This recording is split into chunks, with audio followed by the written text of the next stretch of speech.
the prayer for the flourishing of all the prayers which I have told you before, that there is some lines missing, but just a few minutes before His Holiness arrived, one of the monks announced that a few lines has been missing, and he's already told which lines are already being missed. So we're back to Middle and Lamrim, page number 169. How to train in the Mahayana in general, developing the wish to train in the trainings of Bodhisattvas. With respect to the Vinaya and Tantra, it is inappropriate to listen to the trainings without taking the respective vows. However, the present trainings are different from those. First, you come to understand the training so that your continuum is purified. Then, if you feel enthusiasm for holding them, the vows are imparted one year. If you take them to mind as an object after having understood the trainings, and then take the vows, having developed a heartfelt wish to train in them, they will be very stable. That is why this is a good method. Having developed the wish, taking the vows of the victor's children, in the commentary on the ethics chapter of Asanga's treatise on Bodhisattva levels,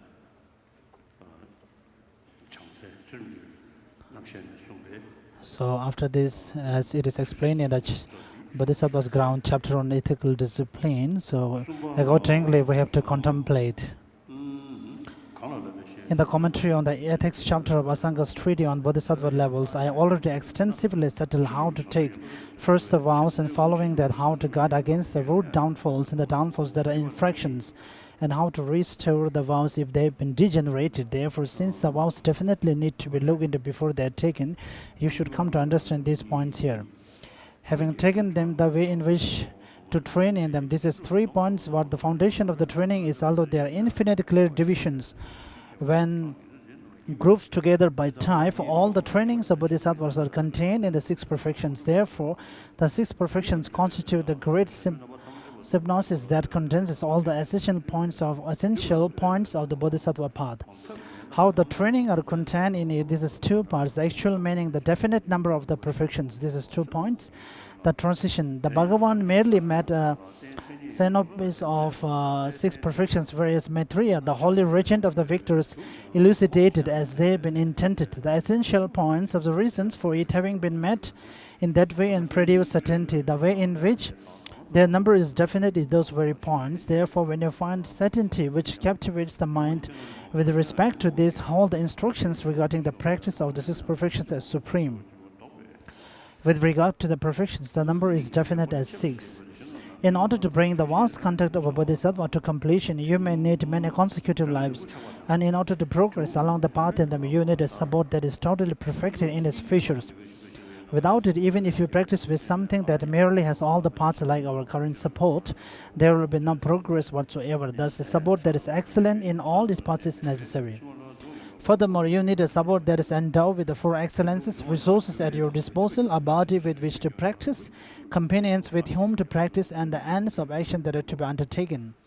However, due merely to their being excellent, many become conditions for the mental afflictions. Thus, it is also necessary not to come under the power of the mental afflictions. But that is not enough either. You need to distinguish well the observed objects that are to be unmistakably engaged in and turn away from with respect to the essential point of what should be adopted and what should be discarded, because otherwise the excellences will destroy themselves. Just like bamboo and planting trees are destroyed by bearing fruit, and like a mole is destroyed by pregnancy. If you have wisdom, you will understand that the excellences are effects of the previous good actions, and you will strive for their causes again so that they will increase. If you do not have wisdom, you will use the effects you previously accumulate and thereby exhaust them. Since you do not newly increase them, they will become the beginning of the suffering in future lives. Hence, the emergence of those 6 perfections in future life does not come about without a cause, nor from a cause that does not correspond with them. And the perfections are definite as 6, like their corresponding sequential causes. The resources and so forth at the time of other temporary high status, culminated high status, an excellent body and so forth exist on the Buddha ground. It is also stated that in ornament for Mahayana Sutras, excellent body and resources, and excellent retinue and undertakings are high status, and never to be controlled by mental afflictions and never unstable regretting activities. The number is definite from the point of view of the accomplishment of the two welfare. This is 2 points. When you train in Bodhisattva contact with such a support, the activities of Bodhisattvas are exhausted in the two, those that accomplish one's own welfare and those that accomplish the welfare of others. These are 6 points. Specifically, in order to accomplish the welfare of others, it is necessary, first of all, to benefit them by means of material gifts. Since generosity accompanied by harm to sentient being does not lead to anything, it is itself of great profit to others completely to turn away from actions that harm others together with their basis. Therefore, ethics is necessary. However, as that pure ethics cannot come about if you retaliate once or twice, unable to bear being harmed, the patience that in the face of harm thinks it does not matter is necessary to culminate ethics. Since you do not retaliate out of patience, others are prevented from accumulating a lot of negativities and inspired by that apply themselves to virtue, whereby it is of great benefit to others. If your own welfare is to attain the happiness of complete liberation through the power of wisdom, you should moreover place your mind in equipoise by means of concentration through not allowing your mind to become distracted. Thus, it is necessary to achieve the serviceability of a mind that abides on the observed object as long as you wish. Since this does not arise in the lazy, you need to set about it with a joyous effort that does not relent day and night. Hence, this is their foundation. Therefore, in order to bring about the two welfares, the perfections are definitely as 6. In Ornament for the Mahayana Sutra, it says, great effort for the welfare of beings is made by giving, not harming, and patience, abiding and freedom with their foundation in your own welfare in all aspects. This does not comprise the welfare of others in all aspects. In the statement, abiding and freedom, the mind abiding on the observed object is said to be the work of meditative concentration, and freedom from cyclic existence is said to be the work of wisdom. When these two are distinguished, calm abiding will not be mistaken to be special insight. The number is definite from the point of view of the complete accomplishment of the welfare of others in all aspects. At the outset, eliminate the poverty of sentient beings through material things, following that do not harm any sentient being whatsoever. Not only that, be patient when harmed due to being their companion, act with undaunted joyous effort, rely on concentration and with magical emanations and so forth, provide whatever they wish for. When they have become suitable vessels, give them good explanations and dependence on wisdom, so that by clearing their doubts, you liberate them. Because of this, the perfections are definite as 6. Not holding back and not causing harm at all, patient with harm, unthwarted by what's to be done, joyful and well-spoken, that being the case, the welfare of others is also one's own welfare. The number is definite from the point of view of comprising the entire Mahayana. Thus, you will not be attached to resources you have acquired, and you will not view resources that you have not acquired with interest. And when that is present, you will be able to guard the teachings, whereby you will take up the ethics and respect it. Due to patience with sufferings that arise in dependence on sentient beings and non-sentient phenomena, you will not be discouraged. Due to applying yourself to and delighting in any kind of virtuous activities, you will not be discouraged by them. You will cultivate the non-conceptual yoga of calm abiding and spatial insight. These 6 encompasses the entire Mahayana of migrating beings, for that is sequentially accomplished through the 6 perfections, and not more than those 6 is necessary. Not joy in resources, highest respect, not being discouraged regarding the 2, as well as non-conceptual yoga. In this all, Mahayana is exhausted.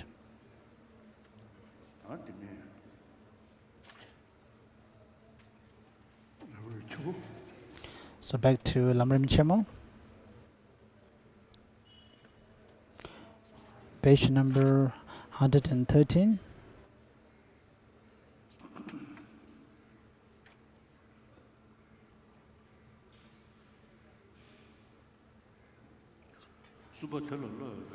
Chapter 9, the perfection of generosity. The process of learning the perfections. The process of learning the perfection has 2 parts. How to train in the Bodhisattva's deeds in general, in particular how to train in the last 2 perfections. How to train in the Bodhisattva deeds in general has 2 parts. Training in the perfections that mature the qualities you will have when you become a Buddha. Training in the 4 ways to gather disciples that have others to mature. Training in the perfections that mature the qualities you will have when you become a Buddha has 4. How to train in the perfection of generosity. How in the perfection of ethical discipline, patience, joyous perseverance, meditative stabilization, and perfection of wisdom. How to train in the perfection of generosity has 4 sections. What generosity is, how to begin the development of generosity, the divisions of generosity, a summary. What generosity is, the Bodhisattva level says, what is the nature of generosity? It is the intention accompanying the Bodhisattva's disinterested non-attachment to all their possessions and their body, and motivated by this, the physical and verbal actions of giving the things to be given. Hence, it is the virtue of a generous attitude and the physical and verbal actions which are motivated by this. Bringing the perfection of generosity to completion is not contingent on removing beings' poverty by giving gifts to others. Otherwise, since there still remains many destitute living beings, all the early conquerors would not have attained perfect generosity. Therefore, the physical and verbal aspects of generosity are not the main thing. The main thing is the mental aspect. This is because you perfect generosity after you destroy your stingy clinging to all that is your own, your body, resources, the roots of virtue, and you completely condition your mind to giving them away to living beings from the depths of your heart, and not only that, but also to giving to others the effects of this giving as well. Thus, engaging in the Bodhisattva, this says, if generosity were perfected by removing beings' poverty, since they are still destitute, how could past saviors have perfected it? Generosity is perfect, it is said, through the attitude of giving away to all beings, all your possessions, along with the effects of this. Therefore, generosity is a state of mind. Thus, the practice of the perfection of generosity entails generating in various ways the intention to give and steadily increasing this generosity, even though you may not be actually giving away something to others. How to begin the development of generosity? Simply destroying all stinginess. Stinginess in regard to your body and resources is not the perfection of generosity, for stinginess is included within attachment, and so even the two kinds of Hinayana Arahats have totally eliminated it along with its seeds. What is required then is that you not only clear away stinginess, tight-fistedness, which prevents giving things away, but also that you develop from the depths of your heart the intention to give away to others all your possessions. For this, you have to meditate on the faults of holding on to things and benefit of giving them away. I shall therefore discuss this. The Moonlam Sutra says, these children, people are attached to this rotting body and to this rushing life force, both of which lack independence and are like a dream or a magician's illusion. So these unintelligent beings do terrible things, fall under the control of sin, and then carried away by the chariot of death's lot, proceed to unbearable hells. This says that you should stop attachment by viewing the body as unclean, life as rushing like a mountain cascade, both body and life as devoid of an independent self because they are under the control of karma, and both as false like a dream or a magician's illusion. Furthermore, if you do not stop attachment, you will become dominated by it, build up great wrongdoing, and proceed to miserable realms. Consider also the formula that accomplishes limitless methods. As to living beings who dispute with others, it is tight-fistedness that is a root cause, so renounce that which you curve. After you give up curving, the formula will work. The compendium of training says, my body and mind move on moment by moment. If with this impermanent body dripping with filth, I attain enlightenment, which is permanent and pure, which I not have attained, what is price lies. And the Ganden of birth story states, this body devoid of self, perishing without substance, suffering, ungrateful, and continually impure, is of benefit to others. Not to delight in this is not to be intelligent. Though you make much effort to care for your body, which has no substance, you have to discard it. By sincerely giving it away to others, you fulfill many of your own and others' aims. After you think, I will be a fool not to train my mind to do this. Do whatever you can to produce the thought of giving away your body and life to others. Engaging in the Bodhisattva disease, by giving away everything, I pass from sorrow, so my mind reaches nirvana. As I have to give up everything, it is best to give it to living beings. And the compendium of perfection says, if you see the impermanence of resources and naturally have great compassion, you will know with great reason that the gifts you have kept in your house belong to others. There is never fear from what has been given away. What is kept at home gives rise to fears, that it is insufficient, ordinary, or needing constant protection. If you give it away, these faults never harm you. By giving, you achieve happiness in future lives. Not giving brings suffering even in this life. Human wealth is like a shooting star. What is not given away will cease to exist. Wealth not given is transitory and will be gone, but giving it away it remains treasury. Wealth of no value comes to have value when you strive to help living beings. The wise praise giving wealth away. A childish person like to hoard it, no will escape by holding on to it, and giving away always excellence arises. By giving things away, you no longer grasp afflictions. Being miserably breeds affliction on an ignorable path. Noble beings say generosity is the best path, while its opposite is a bad path. If you dedicate from the depth of your heart all roots of virtue, however great or small they may be, for the sake of accomplishing both temporarily and ultimately extensive benefit and happiness for all living beings, and then give something you obtain merit related to each living being, you essentially completed the collection of merit. Back to page number 118. Furthermore, do not hold on to companions and belongings that have prevented you from increasing your ability to give things away that you had intense by your stinginess, that have stopped the development of previously absent inclinations to give, or that have weakened your inclinations to give. Do not take on these kinds of companions or accept these kinds of material gifts, even if others offer them. The compendium of the perfection states, Bodhisattvas give up all possessions that intensify the fault of stinginess, or that do not expand generosity. The deceivers that become an obstacle. Bodhisattvas should not accept jewels, wealth, or even a kingdom if it would harm their generous attitude and obscure the path to perfect enlightenment. When you act in this way, stinginess may lead you to feel attached to your goods. If so, become unattached by thinking, the sage reached enlightenment after he gave away every possession. Previously recalling my commitment to emulate them, I give away my body, every resource, and all my virtue to all living beings. And I'm still attached to resources. I'm behaving just like an elephant oppressed by the sun, who goes into the water and baths and then back on the dry land rolls in the dirt. Then again, after it sees that it is covered in dirt, it goes back to the water and does the same thing over and again. The compendium of the perfection says, recalling the superior deeds of the sages, strive with them and reflect on your commitment. Understand the following excellent thoughts in order to clear away your attachment to things. I give away my body to all beings, then I relinquish the virtue of this gift. My being attached to external objects is senseless, like an elephant bathing. If you are able to generate intense delight as you contemplate the many benefits of giving away things, and great fear as you reflect on the faults of tight-fistedness, you will naturally produce a generous attitude. Accordingly, generate the thought of giving away everything to others at the conclusion of cultivating love and compassion, or at the conclusion of reflecting on the life stories of Conqueror, his children, and so forth.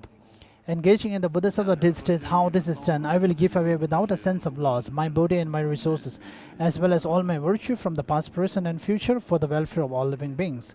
You focus on three things: your body, your resources, and your roots of virtue, and mentally give them away to all living beings. If you stop the craving that conceives everything to be your personal property and then repeatedly condition yourself to the attitude of giving it all away to others, you will be called a Bodhisattva. The compendium of perfection says, all these things are yours. I have no pride that they are mine. Someone who has this amazing thought repeatedly and emulates the qualities of the perfect Buddha is called a Bodhisattva, and so said the inconceivable Buddha, the Supreme Being. At present, as your determination is not mature and is vague, you do not actually give away flesh, etc., though you have already mentally given your body to all beings. According to the compendium of trainings, however, if you do not train in the thought of giving away your body and life, you will not become accustomed to it, and so will remain incapable of giving away your body and life. Therefore, from now on, cultivate this thought. Back on page number 120. The intended meaning behind the compendium of training statement is that you incur cardinal transgressions when you sincerely turn your food, etc., over to a human being, and this person knows it and takes possessions, whereupon you fully cognizant of being another's property, appropriate them for your own use. Therefore, the positions stated by others are wrong. There is no fault in using some living being resources if you think while using them, I do this for their welfare. The compendium of trainings states there is no fault in using things if you think I'm taking care of my body, which is owned by others, with these resources that are owned by others. Slaves have no material goods of their own with which to survive. You may think I incur a fault because after I have turned over these belongings to living beings, I use them without their permission. But there is no fault. The compendium of trainings says a servant who labors hard on a master's behalf might use the master belongings without permission, when the master's mind is unclear due to illness and so forth, but incurs no fault. Due to lack of faith and think mentally, giving everything away to living beings while not actually giving it is a tantamount to a lie, and therefore is without real substance. The compendium of training says some people who are close to a Bodhisattva who practices in this way fail to understand the Bodhisattva's practice accurately and lack faith. This is unwarranted because they are well acquainted with someone who has a great and wonderful spirit of generosity. It is wrong for them to doubt this method. The divisions of generosity. The sections on the divisions of generosity has 3 parts. How everyone should practice this division of generosity relative to particular persons. Division of actual generosity. How everyone should practice it. Asanga's Mayana Compendium states that you practice generosity in association with 6 supremacies. Supreme basis means that you practice generosity based on the spirit of enlightenment. That is, you act after you have been motivated by it. Supreme things means that in general you have all objects that can be given, and even when you are engaged in specific acts of generosity, you do not give up this thought of giving away everything. Supreme aim is when you give things away to all living beings for the sake of their immediate happiness and ultimate benefit. Supreme skill in means is said to be when generosity is imbued with non-conceptual sublime wisdom. Beginning Bodhisattvas should take this to be the wisdom that knows the lack of intrinsic nature in objects. Supreme dedication means that you dedicate the virtue from generosity to complete enlightenment. Supreme purity is when you stop both the afflicted and cognitive obscurations. Haribhatra's long explanation of the perfection of wisdom sutra in 8,000 lines says that you practice generosity with the 6 perfections present.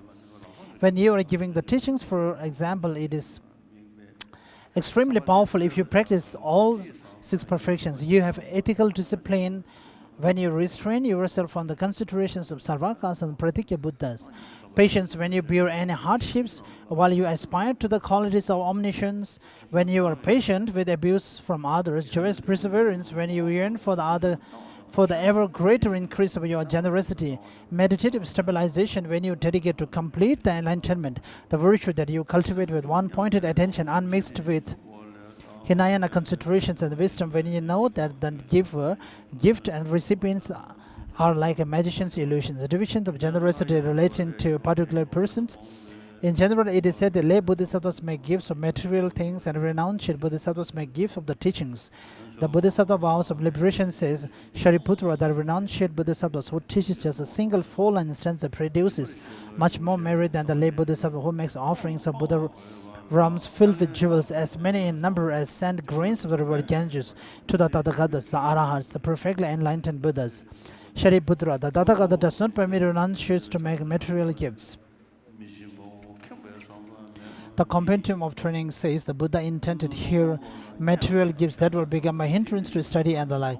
It is said that renunciates are prohibited from making offerings of material goods that they have worked to obtain, but they must give them away if they obtain many things through the force of their previous merit and without hindering their virtuous activities. Also, Sharava said, I am not talking to you about the benefits you give, I am talking to you about the faults of tight-fistedness. It is displacing news when renunciate harms their ethical disciplines as they strain to the utmost in their search for wealth to give away. Divisions of actual generosity.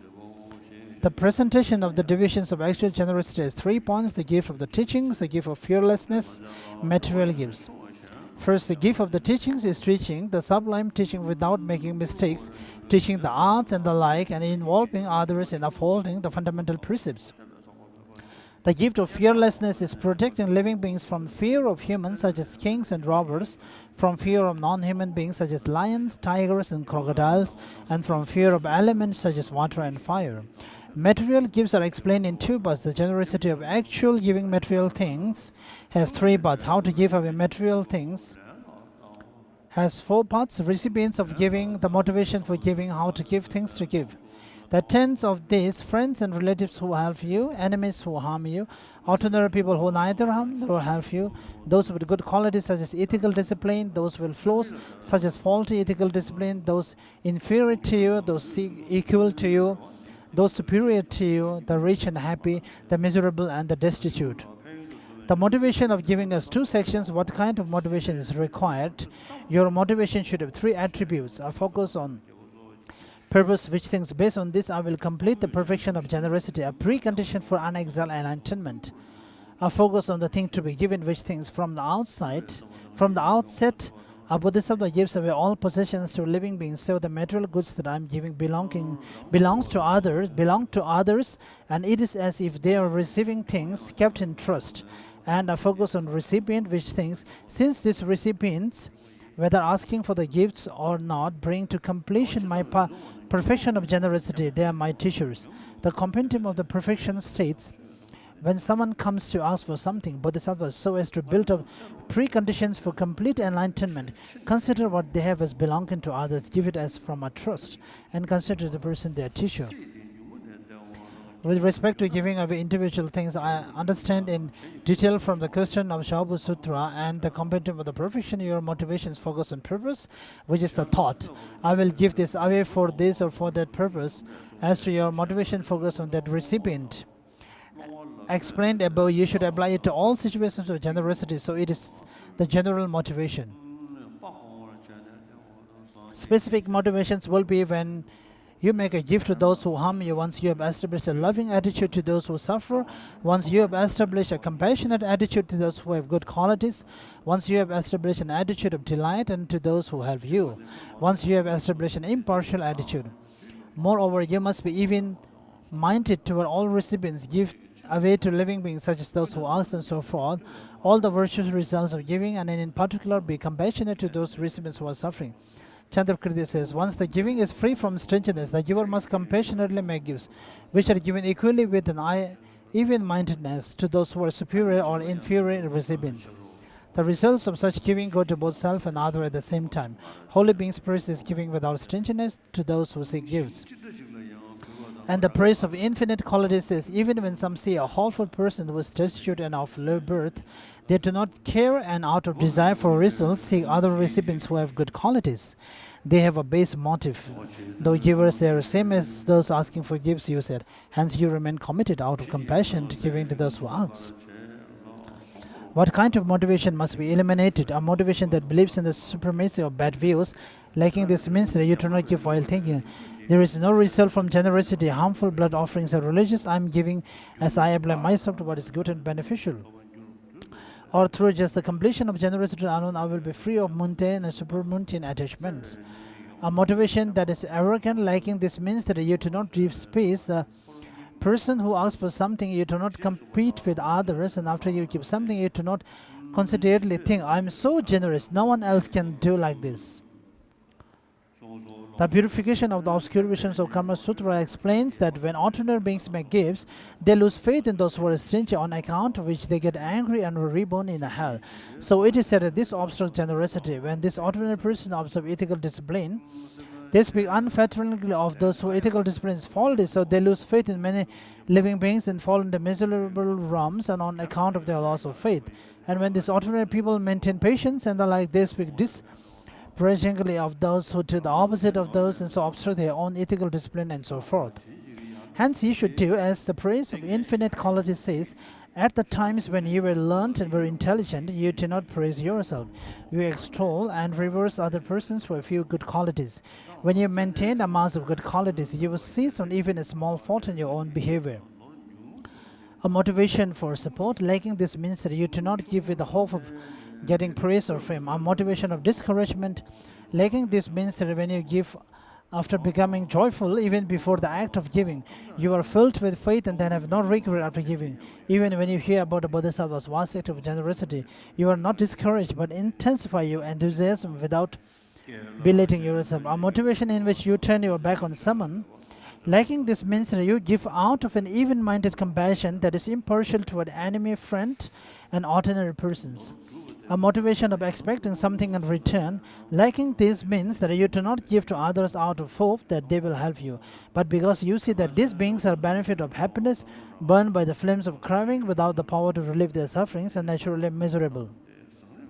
A motivation of expecting fruition, lacking this means that you do not hope for the fruition of an excellent body and resources in future lives, but because you shall see that all composite things are without substance but can contribute to unexalted enlightenment. Page number 128, how to give. This section has two parts, how not to give and how to give. Kasa said these 13 ways of giving because they are to be eliminated, not giving right away, but only after you have delayed. Giving under stress, giving after you involve yourself in efforts that accord neither with the teachings nor with the ways of the world. Making a commitment beforehand that I will give this much, and later making a gift of reduced quality or amount. Giving in return for favors, giving in installments when you could give all at one time. As a ruler, giving away someone else's child or spouse that you have kidnapped, taking through pressure the belongings of your parents, servants, etc., and then giving them to others, making a gift by a method that will hurt someone else. When you remain idle, employing someone else to do the giving, giving while you criticize and have contempt for the one who asks for something, while you are indirectly critical in a way that implies contempt, or while you intimidate the recipients with harsh words. Giving while you violate the Buddha's prohibited precepts and not giving resources as you acquire them, but giving them after you accumulated them for a long time. Indeed, Bodhisattvas see that it is wrong to give resources that you have stored up, whereas it is not wrong to give them away as you acquire them. This is because there is no additional merit in storing them up and then giving them at one time, because you turn away many requests for your goods while you are storing them up. You come to feel tormented and may give them to someone who have not asked for them. These points stated in the Bodhisattva levels are very important, for you can see that during the period of storing of the goods, you produce many afflictions such as stinginess and the like, that the trouble of safeguarding them and so forth becomes a hindrance to many virtuous actions, and that more often than not you lose them at some point and are not able to give them away in the end anyway. First of all, smile with a beaming countenance and then give to any recipient, showing respect by speaking honestly. Give with your own hands at the appropriate time without hurting anyone else and bearing the suffering of any hardship. The result of this action is described in the chapter of Truth Speaker. By charity, out of a sense of service, you will receive service from others, such as your relatives, by using your own hands. When giving, you will obtain people who serve you. By giving when appropriate, you will accomplish your aims on time. And also by charity, without hurting anyone else, you will obtain stable resources by giving. While bearing unpleasantness, you will have intimate companions. Vasubandhu's Treasury of Knowledge states that from giving charity, with your own hands, you get a vast amount of resources. The Treasury of Knowledge auto commentary explains that stable resources means that others do not interfere with them and that fire, etc., do not destroy them. Furthermore, there is a way to help others to be generous. If you have some belongings, go to the homes of stingy people who have no experience of giving gifts even a few times. Joyfully and in a relaxed manner, direct them as follows. I really do own a vast amount of things. I want some people to ask me for things so that I can complete the perfection of generosity. So if you meet some people who ask you for something, rather than turning them away without giving them anything, take from my wealth and give it to them, or else lead them to me and then rejoice in my generosity. This does not destroy their wealth, and they do this with pleasure. In this way, they plant a seed for the removal of their stinginess. By gradually getting used to doing this, they will give away a little of their own wealth, and they will reduce their attachment a bit. Contingent upon this, they will reach a moderate absence of attachment, and contingent about that, the great absence of attachment. In like fashion, by give belongings to your abbot, masters, students, and friends who have a lot of attachment are incapable of giving, and to those who are not like that but have no belongings, and then cause them to make offerings to the three jewels rather than doing it yourself. By doing this, you produce a great deal of personal merit. It pacifies the afflictions of some, fulfills the desire to practice the teaching in others, gather beings around you, and cause them to mature. Similarly, if you have no belongings, you may build up wealth through a craft or a job and then give it away. Or else you may tell others a religious story in which even the poor or miserly wish to give. Alternately, send those reduced begging to the house of rich persons who have faith, and go there yourself to assist in giving of gifts to the extent that you are able. Also, as you sought through the material goods for charity, give the better first and give away completely all the goods presented for charity. Things to give. The explanation of things to give is two parts.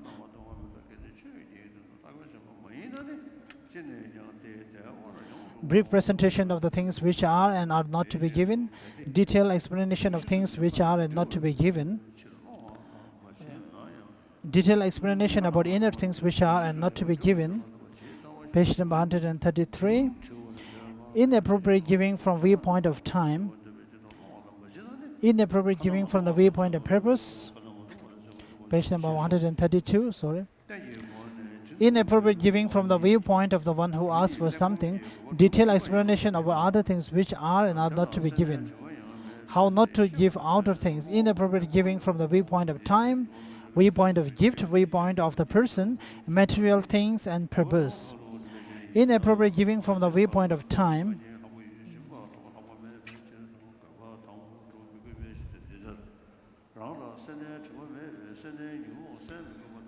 Inappropriate giving from the viewpoint of persons, page number 134. Inappropriate giving from the viewpoint of the person is, for instance, giving away a text to someone who asks for it while you have a desire to understand it. You still have not achieved the purpose of the text but are free from defilement of the stinginess about it. Why this is inappropriate giving is as follows. Generosity, such as this giving out of teaching, is for the sake of any of three purposes: removal of your stinginess, completion of your vast collection of sublime wisdom, and fulfilling the vast aims of others. Given this, if you do not give the text, the later two purposes remain available to you, whereas if you give it, they are not available to you. You do not need to accomplish the first purpose, for in this case you do not have the defilement of stinginess, so it is not necessary to remove this affliction.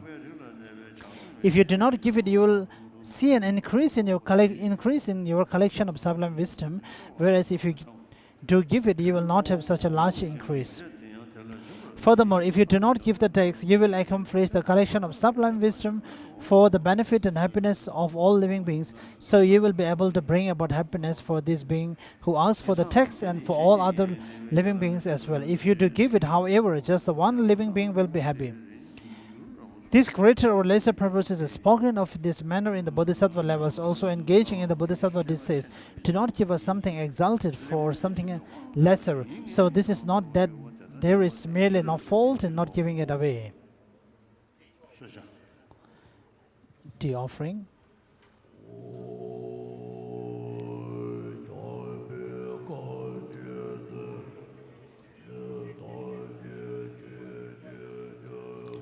The tea offering is for the great protector Namjen Choge.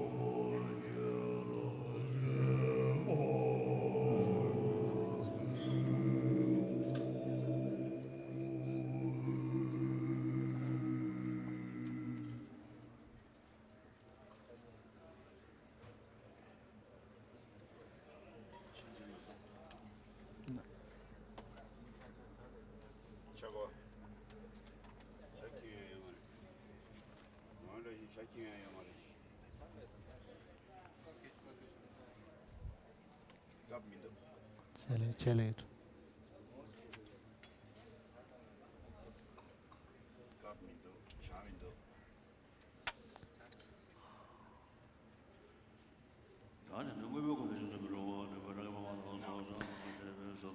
Page number 135. Inappropriate giving from the viewpoint of material things. Inappropriate giving from the viewpoint of material thing is, for example, giving gifts such as your parents, food and drink that are bugs, a child, wife, servant, etc., whom you have not told, or even if told, does not want to be given away, or a child or four persons of the sort who have become accustomed to comfort.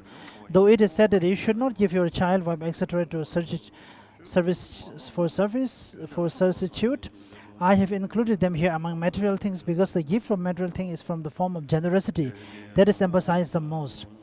The Bodhisattva level's compendium of determination says that even if you do not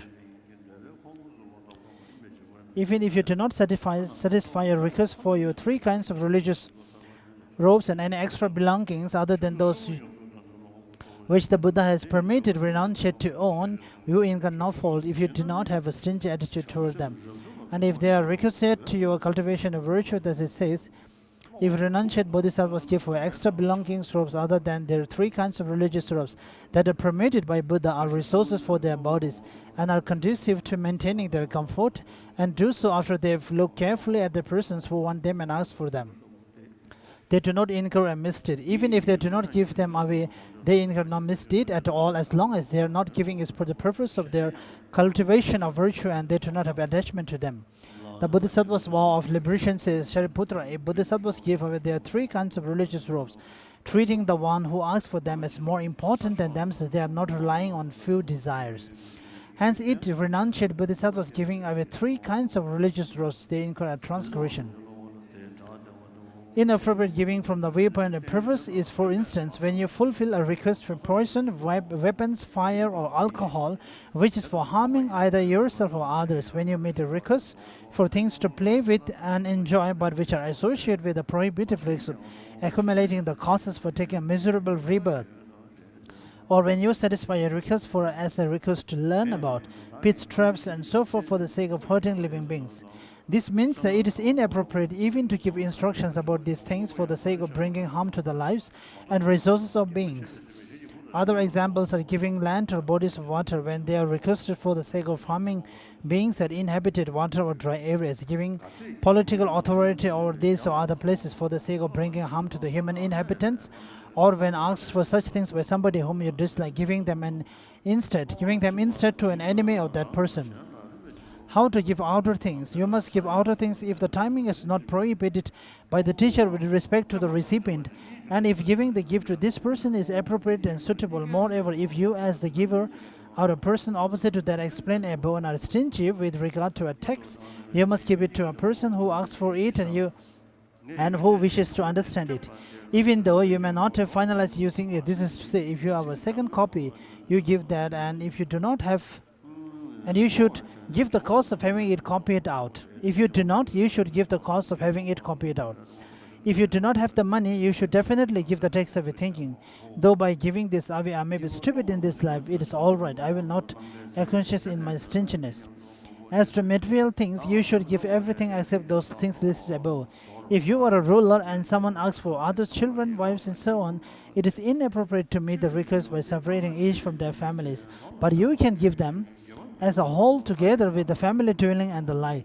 Likewise, I must make requests for things to play with that do not become a cause of taking a miserable rebirth, traps, etc., that do not hurt others, dry or wet places inhabited by living beings where no harm will come to the beings, and food and drink which do not have any bugs. You should give even poison, weapons, fire, alcohol if people ask for them in order to benefit themselves for others.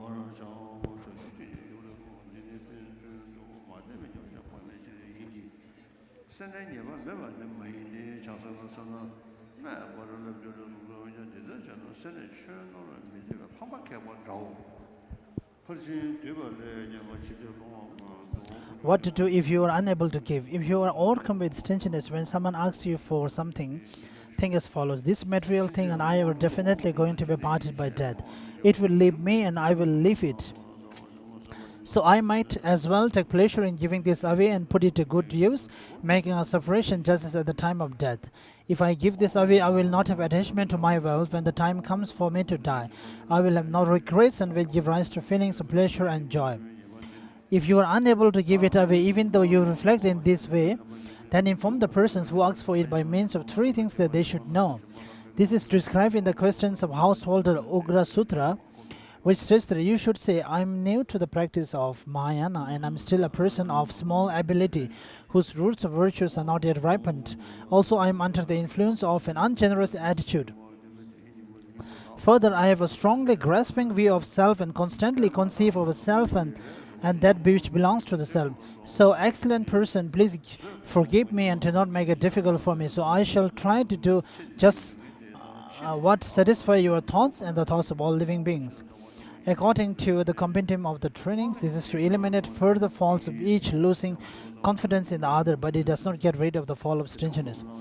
A fault in bodhisattvas that it looked down upon. Still, it seems that doing this prevents the cardinal transgression of not giving the teachings, and well, because of stinginess.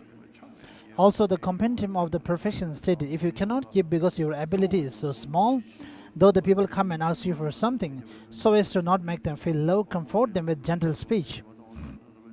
Henceforth, when people come to ask for something, do your best not to make them feel low and despairing, and clear away the fault of stinginess. Earnestly strive to eliminate craving, relying on the remedies for hindrance to generosity. According to what is found in the Bodhisattva level's compendium of determinations, there are four hindrances: the hindrance of not being used to generosity, the hindrance of declining fortune, the hindrance of attachment, the hindrance of not seeing the goal. The hindrance of not being used to generosity is when you do not want to give to those who ask for something, even though you have material goods to give. The remedy for this is to avoid succumbing to the shortcoming of not being accustomed to generosity by quickly becoming aware, examining the situation and reflecting. This shortcoming is definitely the result of my previously not getting used to generosity, and moreover, if I do not make this gift, I will dislike the generosity in my future life as well. Then be generous. Page number 140. The generosity which is just mental means that after you go to a quiet place and then withdraw your mind inward with a pure motivation and faith from the depths of your heart, you construct with your thoughts an immeasurable vast quantity of diverse gifts, and you then imagine that you are offering them to all living beings. This increases merit immeasurably with little difficulty, and moreover is the giving of wise bodhisattvas according to the bodhisattva levels. Although it says in the questions of Sarvabhuta Sutra that this is to be done by those who do not have wealth, it is inappropriate for those who have wealth to do it as well. It is appropriate for those who have wealth to do as well. These ways for wise bodhisattvas to give when they have no resources are employed until they attain the first level, the level of pure wholehearted resolve, whereupon poverty in resources no longer occurs. For the bodhisattva level says, thus this is the giving of gifts for wise bodhisattvas while they have no resources and until they attain pure wholehearted resolve. Just as bodhisattvas of pure wholehearted resolve obtain a state which transcends miserable rebirths, so also they attain inexhaustible resources in all lifetimes. A summary. After you have taken the bodhisattva's vow, which vows make aspirational prayers with respect to how to learn the practice of generosity on the high levels, and then train in these methods. Understand and learn what is permitted and prohibited with respect to the methods of giving gifts that you can engage in right away as explained above. In particular, one must rely on the remedies to stringiness with respect to your body resources and the roots of virtue. This is the excellent key point that sums up the meaning of the questions of Sarvabhuta Sutra. Back to middle length Lamrim.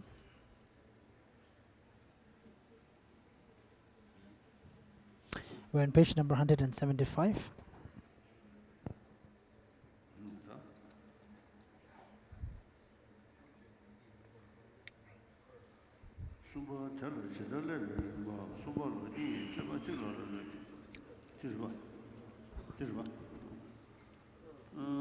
Page number 175. Training in the perfections that ripen one's own Buddha qualities. How to train in generosity, ethics, patience, effort, concentration, and wisdom. How to train in generosity has 2 points. The entity of generosity is a virtuous intention to give, and the actions of body and speech motivated by it. It is the intention at the time the body and speech engages in generosity. The completion of the perfection of generosity does not depend on having eliminated the poverty of migrating beings by giving away to other substance to be given. Rather, it becomes the perfection of generosity through destroying the grasping of miserliness and thoroughly completing one's familiarization with the mind of giving to others along the effects of giving. Subdivision. This is 2 points. Subdivisions from the point of view of individual support. In Bodhisattva's vows of liberation, it is taught that generosity of material things is generally practiced by lay bodhisattvas, whereas ordained bodhisattvas should practice the generosity of Dhamma rather than generosity of material gifts. Moreover, in the compendium of trainings, intending that which interrupts studies and so forth, it says that the giving of gifts by ordained having worked for the sake of material things is prohibited.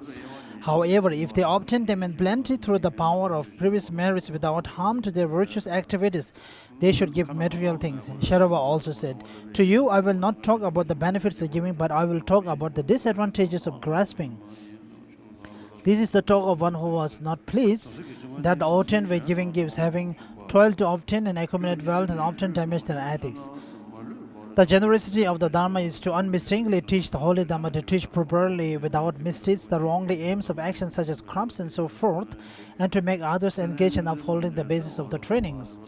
The generosity of fearlessness is to thoroughly protect others from the fear of humans such as kings, bandits, and so forth, from fear of non-humans such as lions, tigers, and so forth, and the fear of elements such as water, fire, and so forth.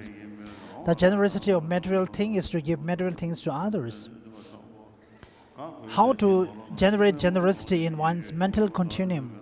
By merely destroying all miserliness without exception regarding one's body and possessions, it does not become the perfection of generosity because, since miserliness is included in the factor of attachment, the two types of arhats of Hinayan have also abandoned it without exception along with all its seeds.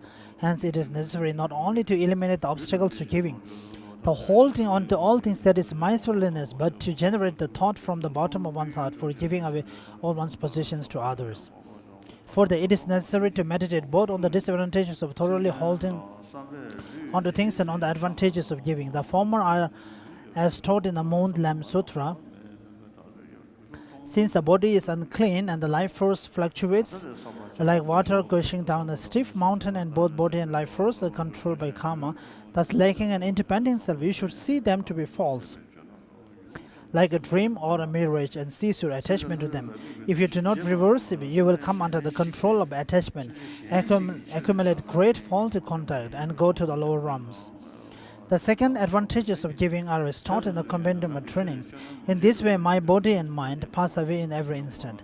If I attain with this body that is tainted and impermanent, permanent untainted enlightenment is not obtained for free. This is 4 points.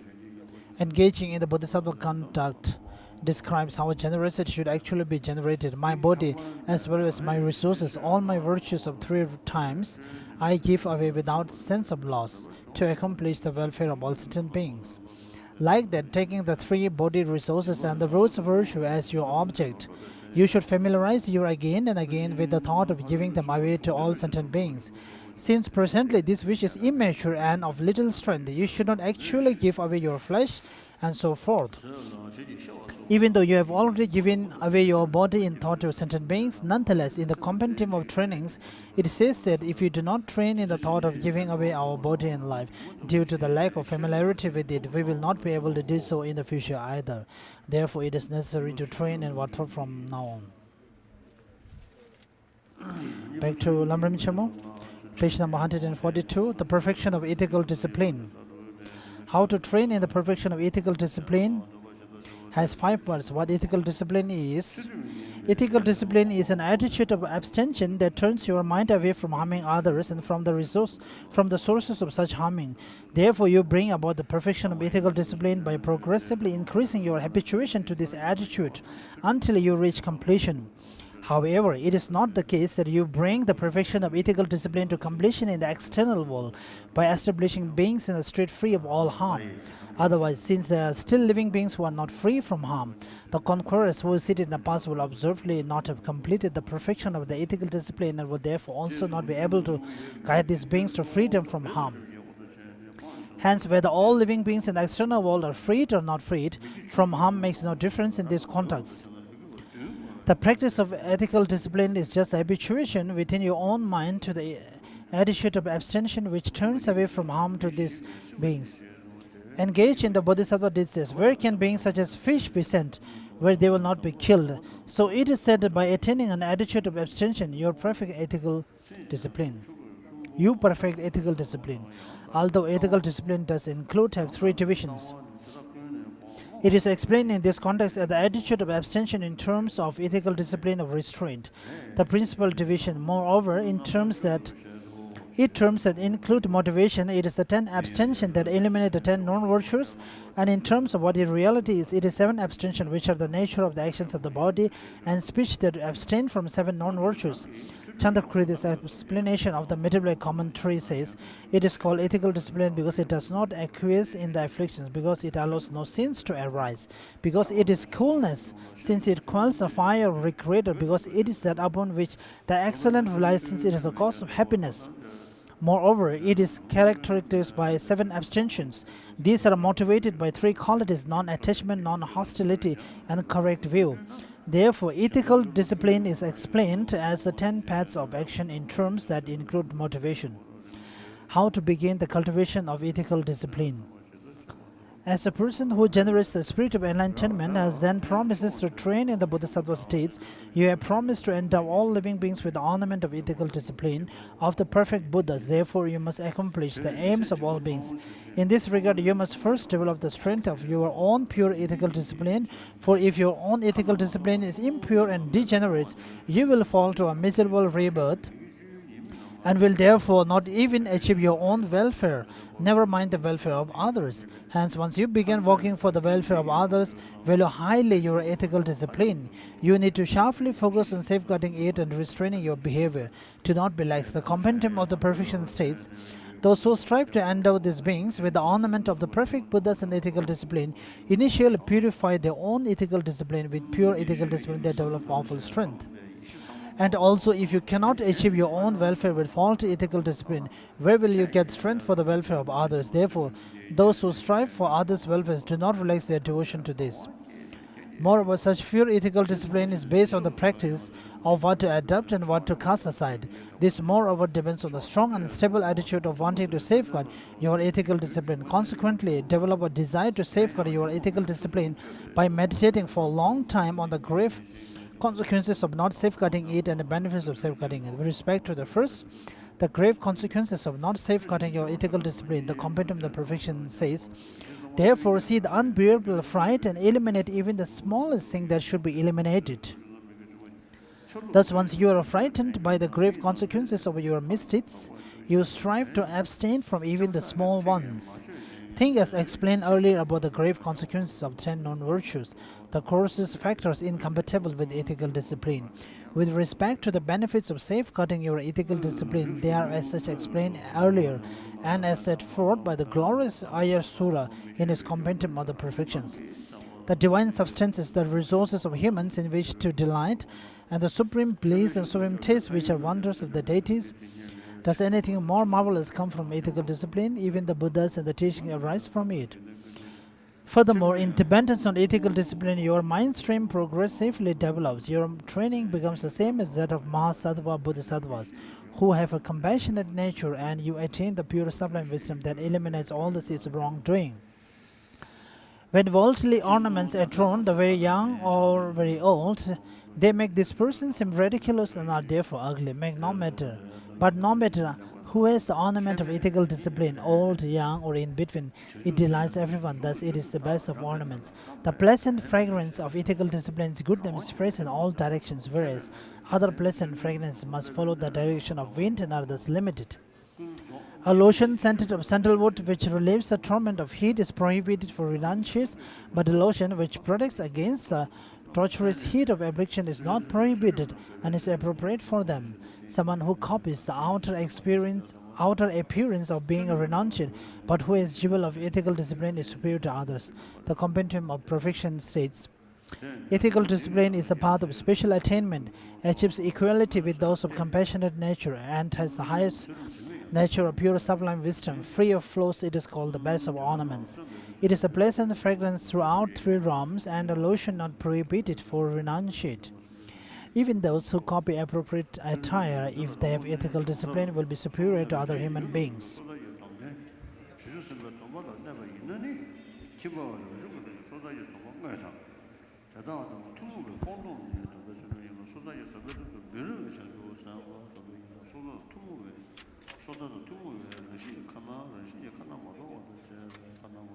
Page number 148.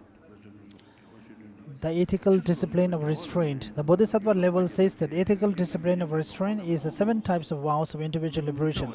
Thus, given that there is those who have taken vows of individual liberation and are also keeping the Bodhisattva vows, the ethical discipline of restraint is either the actual vows of individual liberation for the group of either lay persons or renunciates, or it is a practice of restraint and by abstention that will be associated with those actual vows.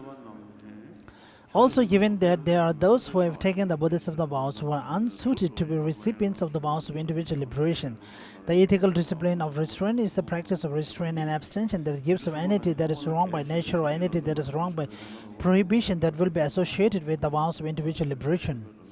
The ethical discipline of gathering virtue. The ethical discipline of gathering virtue means that you focus on virtues such as 6 perfections, and then develop the virtues that you have not developed in your mind. Do not spoil the ones that you have already developed, and increase both of these ever further. The ethical discipline of acting for the welfare of living being means that you focus on the welfare of 11 sorts of living beings, and then accomplish their aims in this and future lives in a suitable manner without wrongdoing. Since I have already detailed this in my basic path to awakening, you should definitely read that over and over again. Therefore, since the rules of the vows of individual liberation are one aspect of the precepts for renunciates who have taken the Bodhisattva vows, they are not set apart from the precepts for Bodhisattvas. Also, within the three divisions of ethical discipline, the ethical discipline of restraint, the actual rules of the individual liberation vows, or the practice of engaging and what is to be adopted and rejecting what is to be cast aside that will be associated with these views, is initially very important even for Bodhisattvas so trained in this. The Bodhisattva levels compendium of determination states among the three aspects of ethical discipline. The ethical discipline of restraint includes and reaches to the other two.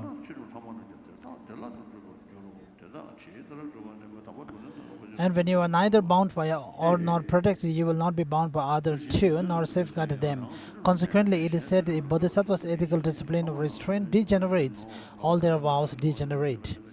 If you think that the vows of individual liberation are for sarvakas, and if you cast aside their prescriptive and proscriptive rules and say, there are other precepts, Bodhisattva precepts to train in, then you have not grasped the key points of Bodhisattva training in ethical discipline, for it is often said that ethical discipline of restraint is the basis and the source of next two types of ethical discipline. Furthermore, the principal aspect of the ethical discipline of restraint is abstaining from deeds that are wrong by nature. Moreover, it is taught in all the vehicles higher and lower that this abstination from deeds that are wrong by nature is the abstination from 10 non-virtues, which comprise the course of major faults of the deeds that are wrong by nature. You must correctly restrain yourself physically, verbally, and mentally by not allowing a flicker of mere motivation for these non-virtues. So from now on, strive at these practices. We are on page number 150.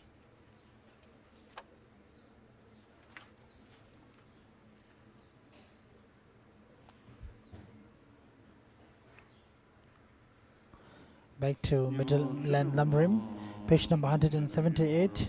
How to train in ethics, the entity of ethics. Ethics is the mind of abandonment, that is, the mind turned away from harming others together with basis. This is mainly from the point of view of the ethics of restraint. Through thoroughly completing the familiarity with this mind, more and more it becomes the perfection of ethics. It is not that you externally establish all sentient beings in freedom from all harm without exception. In engaging in Bodhisattva conduct, it says, achieving the mind of abandonment is taught as perfection of ethics. It has 3 points. The ethics of restraint, from the point of view, is being accompanied by our motivation, is the 10 abandonments that abandon the 10 non-virtues. From the point of view of its entity, it is the 7 abandonments of body and speech that abandon the 7 non-virtues. This is the intention of Bodhisattva levels in stating that ethics of restraint in the continuum of Bodhisattva is the 7 types of the vows of individual liberation. When this possessing the vows of individual liberation possess the Bodhisattva vows, the ethics of restraint is the actual vows of individual liberation of the class of laity, or the ordained, and the abandonments and the vows that are common to them and their continuum. When those who are unsuitable as a support for the vows of individual liberation possess Bodhisattva vows, the ethics of restraint is abandonments and the restraint of abandoning either the natural misdeeds or the formulated misdeeds that are common to individual liberation. Although the vows of individual liberation in the continuum of a Bodhisattva are vows of ethics in the continuum of Bodhisattva, they are not actual Bodhisattva vows, whereas the rest have a common basis with the Bodhisattva vows.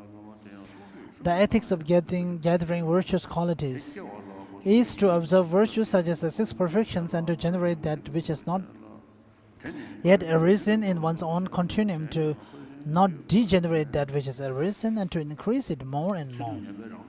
The ethics of bringing about the welfare of sentient being is to accomplish the welfare of sentient being in these and future lives through the ethics without any mysteries as appropriate. Pure ethics depends on practicing what should be engaged in and countered according to the formulated rules of the Buddha. Furthermore, it follows the strong and firm wish to guard ethics. For it to arise, you must meditate for a long time on the disadvantages of not guarding it and the advantages of guarding it. This was explained above in the context of intermediate beings.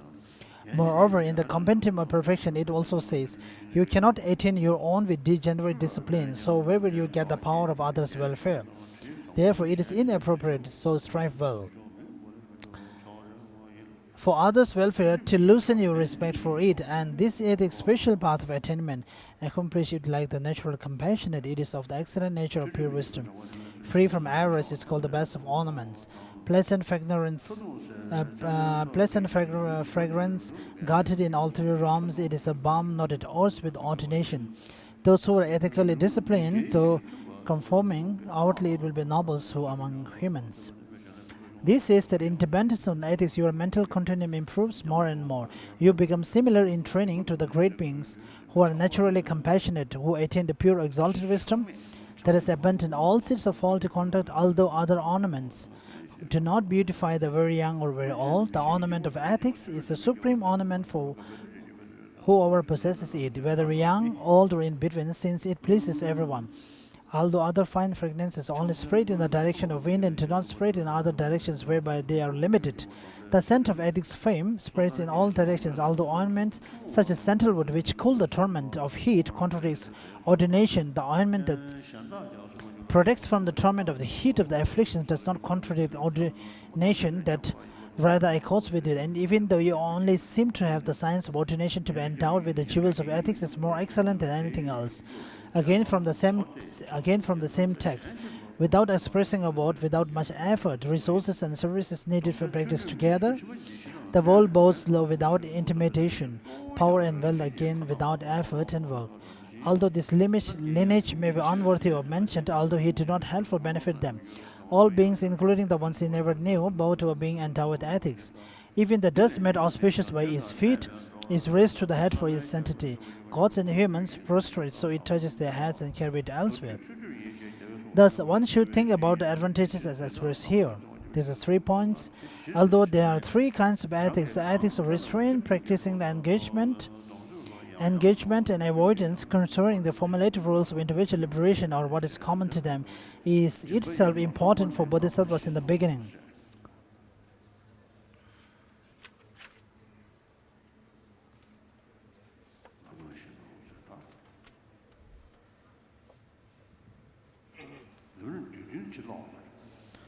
I think I shall read the Songs of Experience.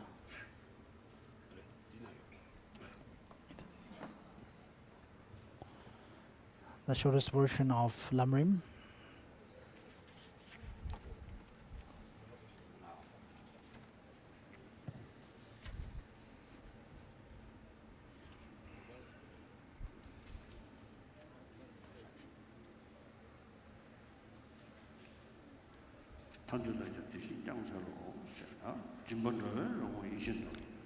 Generosity is a wish-fulfilling gem that satisfies the hope of wanderers, the supreme weapon that cuts the knot of miserliness.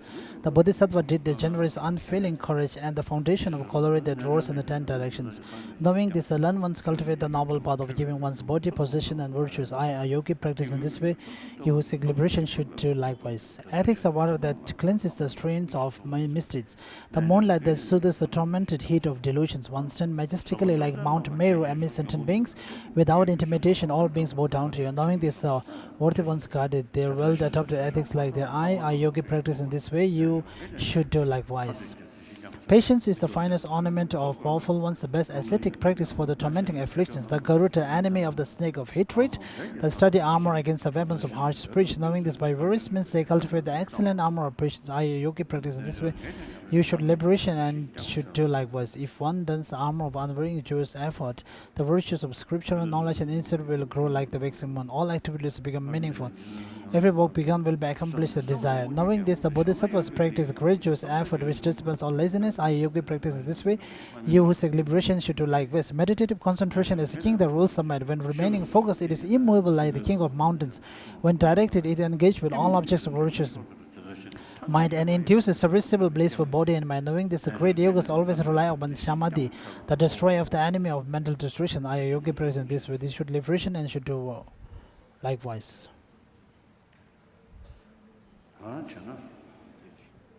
Wisdom is eye through which to see profound reality, the path that eliminates the root of samsara, the treasury of virtuous praise and all the scriptures, renowned as the excellent lamp that dispels the darkness of ignorance. Knowing this, a learned one who seeks liberation dedicate every effort to generate the path.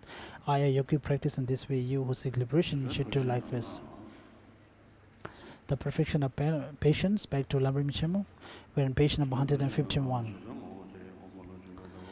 How to train in the perfection of patience, have 5.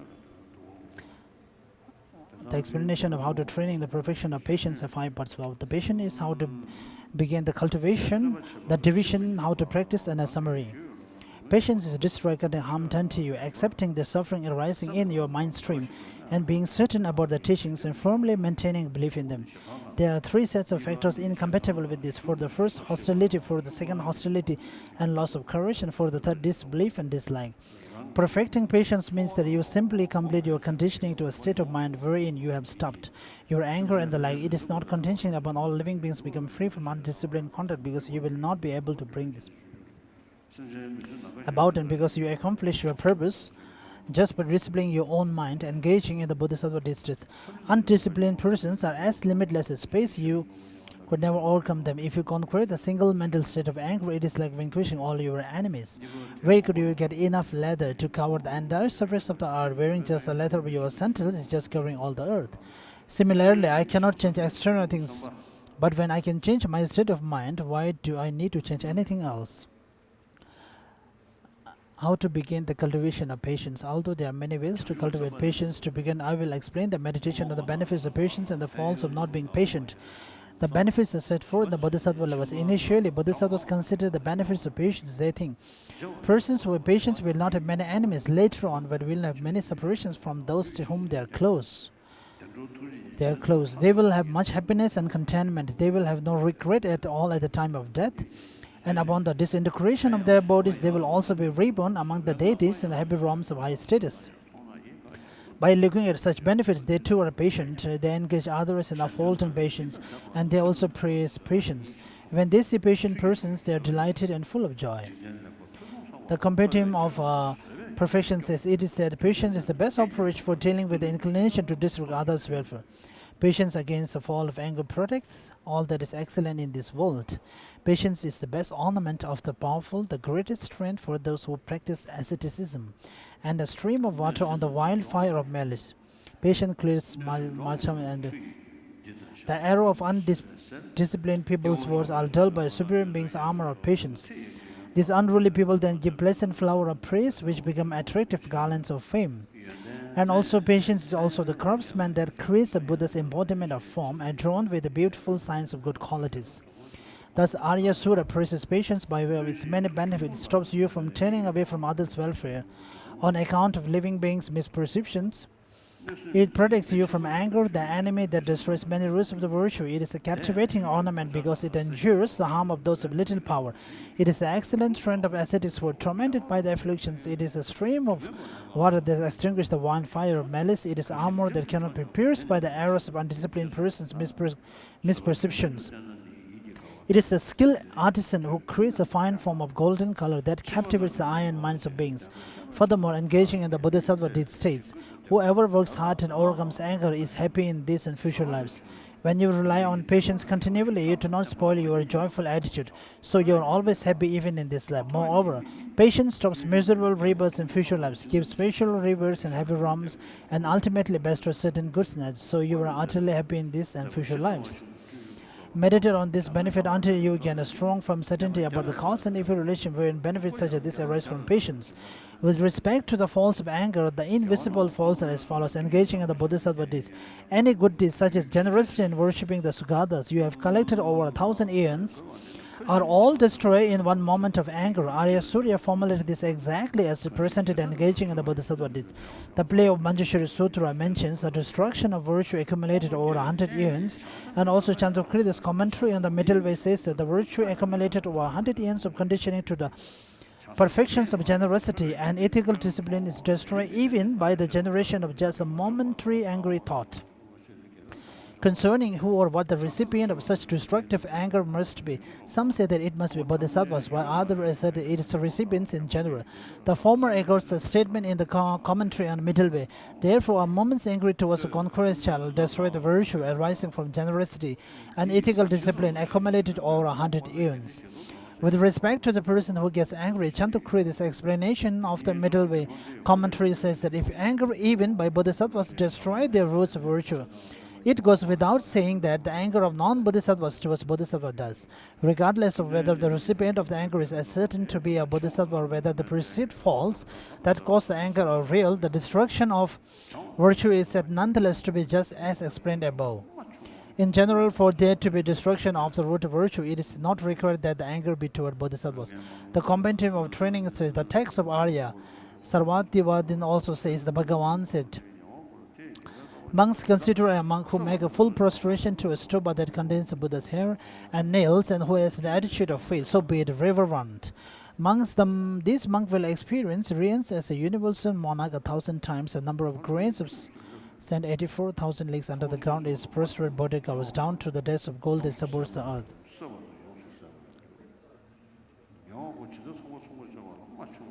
Ubali, when such a sin is malice is done to fellow practitioner, it is like a wound or mailing. I cannot see its full effect. Ubali, this diminishes, erases and extinguishes those great roots of virtue. Is it I cannot see or I can see? So His Holiness is just confirming. So is I cannot see its full impact. Ubali, this diminishes, erases and extinguishes those great roots of virtue. Therefore, Ubali, if you will not feel malice toward a burning stump, what need to mention feeling that towards a body with consciousness? Some scholars position the meaning of destroying the roots of virtue is that in destroying the capacity of previous virtues to issue their effect speedily, you delay the essence of the effect. So, anger, for instance, will give its effect first, but it is certainly not the case that the seeds of the roots of virtue will not issue effects when they later met with the requisite conditions, because given that no mountain bath can eliminate the seeds that are to be eliminated, it is impossible to have an elimination of the seeds of the afflictions. This reasoning is unsound because even the purification wherein ordinary beings clear away non-virtue by means of its remedy, the four powers of confession, is not an elimination of seeds. Nevertheless, though the seeds of this non-virtue may later meet with the requisite conditions, they cannot issue a fruition. Even virtues and non-virtues karma that are spent upon issuing their individual fruition does not lose their seeds. Nevertheless, even when the seeds of such karma meet henceforth with the requisite condition, it is impossible for fruition to arise. And when you attain the peak and forbearance level of the path of preparation, you do not eliminate the seeds of non-virtue that cause wrong views and miserable births. Nevertheless, even though the seeds of this non-virtue may meet with the requisite conditions, they cannot give rise to wrong views or a miserable rebirth. Furthermore, the reasoning is unsound because, as the elder citation says, as to the actions that give rise to cyclic existence, there are those that are weighty, those that are near, those to which you are habituated, and those which you did earliest. Among these, the former will ripen first. Any virtuous or non-virtuous actions that comes to fruition does not temporarily stop the opportunity for the fruition of another action. However, it is not said or not can be established that a mere preceding fruition destroys virtue or non-virtue, nor is it appropriate for destroying the roots of virtue to mean the mere temporary postponement of fruition. Otherwise, it should absolutely follow that all powerful non-virtuous action must be considered a destroyer of the roots of the virtue. Therefore, concerning this, the Master Baba Viveka states that in the case of both the purification of non-virtue by the four powers of confession and the destruction of roots of virtue by wrong views and malice, the seeds of the virtue and non-virtue cannot give rise to effect, even though they may later meet with the requisite conditions, such as spoiled seeds will not give rise to sprouts, even though they may meet with requisite conditions. Moreover, as already explained, even though you cleanse your accumulation of sins of purification by the four powers, this does not contradict the fact that you are slow to produce higher paths. Accordingly, for some persons, anger destroys, for instance, their resources and excellent body, the respective effects of giving gifts and safeguarding ethical discipline, but is unable to destroy their ability to easily produce roots of virtue. Again, through giving gifts and safeguarding ethical discipline by means of casually casually concordant behavioral effect of their habituation to generosity and attitude of abstention. For other persons, anger destroys the continuous occurrence of a similar type of casually concordant behavior like ethical self-discipline and so on, but do not destroy the occurrence of an excellent body resources and so forth. Some realize a path through which they progress to perfection within 1 year. And for instance, if they do not generate anger toward a bodhisattva which has obtained a prediction of his or her upcoming enlightenment, if they produce a single angry thought towards such a bodhisattva, this path is not experienced from their minds, but their progress on the path becomes slow for the later events. Page number 158. Engaging in the bodhisattva deed state. In the grasp of the mental pains of hate, your mind does not experience peace. You do not find joy or experience. Sleep does not come. Sleep does not come, and you become unstable. Even those who depend on a master who cares for them with well and services will overcome and kill. A master who gets angry has anger. His anger disheartened friends. Though he gathers people with gifts, they will not serve in him. No angry person is happy. The gallant Buddha also says, when your complexion is spoiled by the fire of anger, you cannot look good. Though adorned with jewelry, you may sleep on a good bed. Your mind suffers the sharp pains of angers. The last paragraph. Meditate until you are firmly convinced that the grave consequences such as this arise from anger. Thus, engaging in the Bodhisattva deed says, there is no sin like hatred and no fortitude like patience. Therefore, earnestly cultivate the patience in a variety of ways. First, understand the benefits and faults, and then strive to cultivate patience in many ways. The reason behind the first line is set forth in Chandrakriti's explanation of the middle way commentary. You cannot measure the fruition of anger, just as you cannot measure the water in an ocean with a balanced scale. Therefore, for projecting unpleasant effects and damaging virtue, there is no sin greater than lack of patience. For all the other sins result in extremely unpleasant fruition. They are not great sins on that account alone, and given that they do not destroy roots of virtue. So there are many wrongs other than anger that combine both production for terrible fruition and destruction of the roots of virtue. Wrong views that deny cause and effect, abandoning the sublime teachings, generating pride in relation to bodhisattvas, gurus, and the like, and thus terribly belittling them, and so forth. You can know of this from the compendium of the trainings. The division of patience, developing the patience of disregarding harm done to you. Developing the patience of disregarding harm done to you has two parts. Stopping impatience with those who harm you has two parts. Stopping impatience with those who prevent your happiness and those who cause you to suffer. Stopping impatience with those who prevent your praise, fame, or honor, and with those who have contempt for you or say offensive or unpleasant things to you. Stopping impatient with those who prevent your happiness and with those who causes you to suffer is two parts, showing that anger is unjustified and compassion is appropriate. Showing that anger is unjustified is three parts. On analysis of the object, anger is unjustified. On analysis of subject and also on the analysis of basis, anger is unjustified. On analysis of the object, anger is unjustified. On analysis of whether the object has self-control, anger is unjustified. Analyze thinking. What will be reasonable grounds for anger toward harm doers? Whereupon you might think, they first say the thought of wanting to harm me, prevent the method, and then either prevent my happiness or inflict unpleasant physical or mental suffering. So my anger is justified. Are you angry because they inflicted harm while they had the self-control not to harm you? Or are you angry because they are utterly without any self-control and hurt you while helplessly impelled by something else? In the former case, your anger is unjustified because those who inflict the former case, your anger is unjustified because those who inflict harm does not have control over themselves. For when the conditions and causes seeds left affliction to which they were previously habituated, a neighbor object and innerist conceptions come together, they give rise to the thought to harm, even though the harm doers do not think. I will feel malice, whereas if those causes and conditions are not complete, they will never produce the thought to harm, even if the harm doers think, I will feel malice. These causes and conditions produce the desire to harm. This in turn produces the work of harming, and this produces suffering for someone else.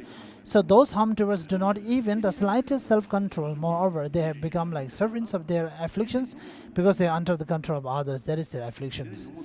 In the latter case, you are angry because the harm doers are utterly without any self-control and being helplessly impelled by something else, they hurt you. Then your anger is totally unjustified. For instance, some people who have been possessed by demons have come under their control may wish to hurt those who are helping them to get free of their demons and thereupon beat them, etc. However, they are helpless things. They do this because their demons have eliminated their ability to control themselves and do not have even the slightest anger toward them. They then strive to the best of their ability to free them from their demons. Likewise, when bodhisattvas are hurt by others, they think they do this because the demons of the afflictions have eliminated their ability to control themselves. Without being even the slightest bit angry with those persons, they then must generate the spirit of enlightenment, thinking, I will strive at the bodhisattva deeds in order to free them from those afflictions. Accordingly, Aryadeva's 400 stanzas says, just as a doctor does not fight but helps patients who are possessed by spirits, though they get angry, so the sage sees that afflictions are at fault, not the person who have the afflictions. The master Chandrakriti also said, this is not living being fault, rather it's a fault of affliction. So the learn, analyze, and do not fight with others. Page number 162, engaging in the bodhisattva distress, thus everything is dependent on something else, and because that in turn is dependent, it is not autonomous. Understanding this, do not be angry, and at anything, all being like illusion. And also, therefore, if you see an enemy or a friend doing what is wrong thing, this arises from certain conditions. And remain happy. If all beings could achieve results according to their wish, then since no one wants suffering, no one will suffer. And so while under the control of their affliction, some people will kill even their dear selves. So how can you expect them not to harm the bodies of others? On analysis for either advantageous or inherency, anger is unjustifiable.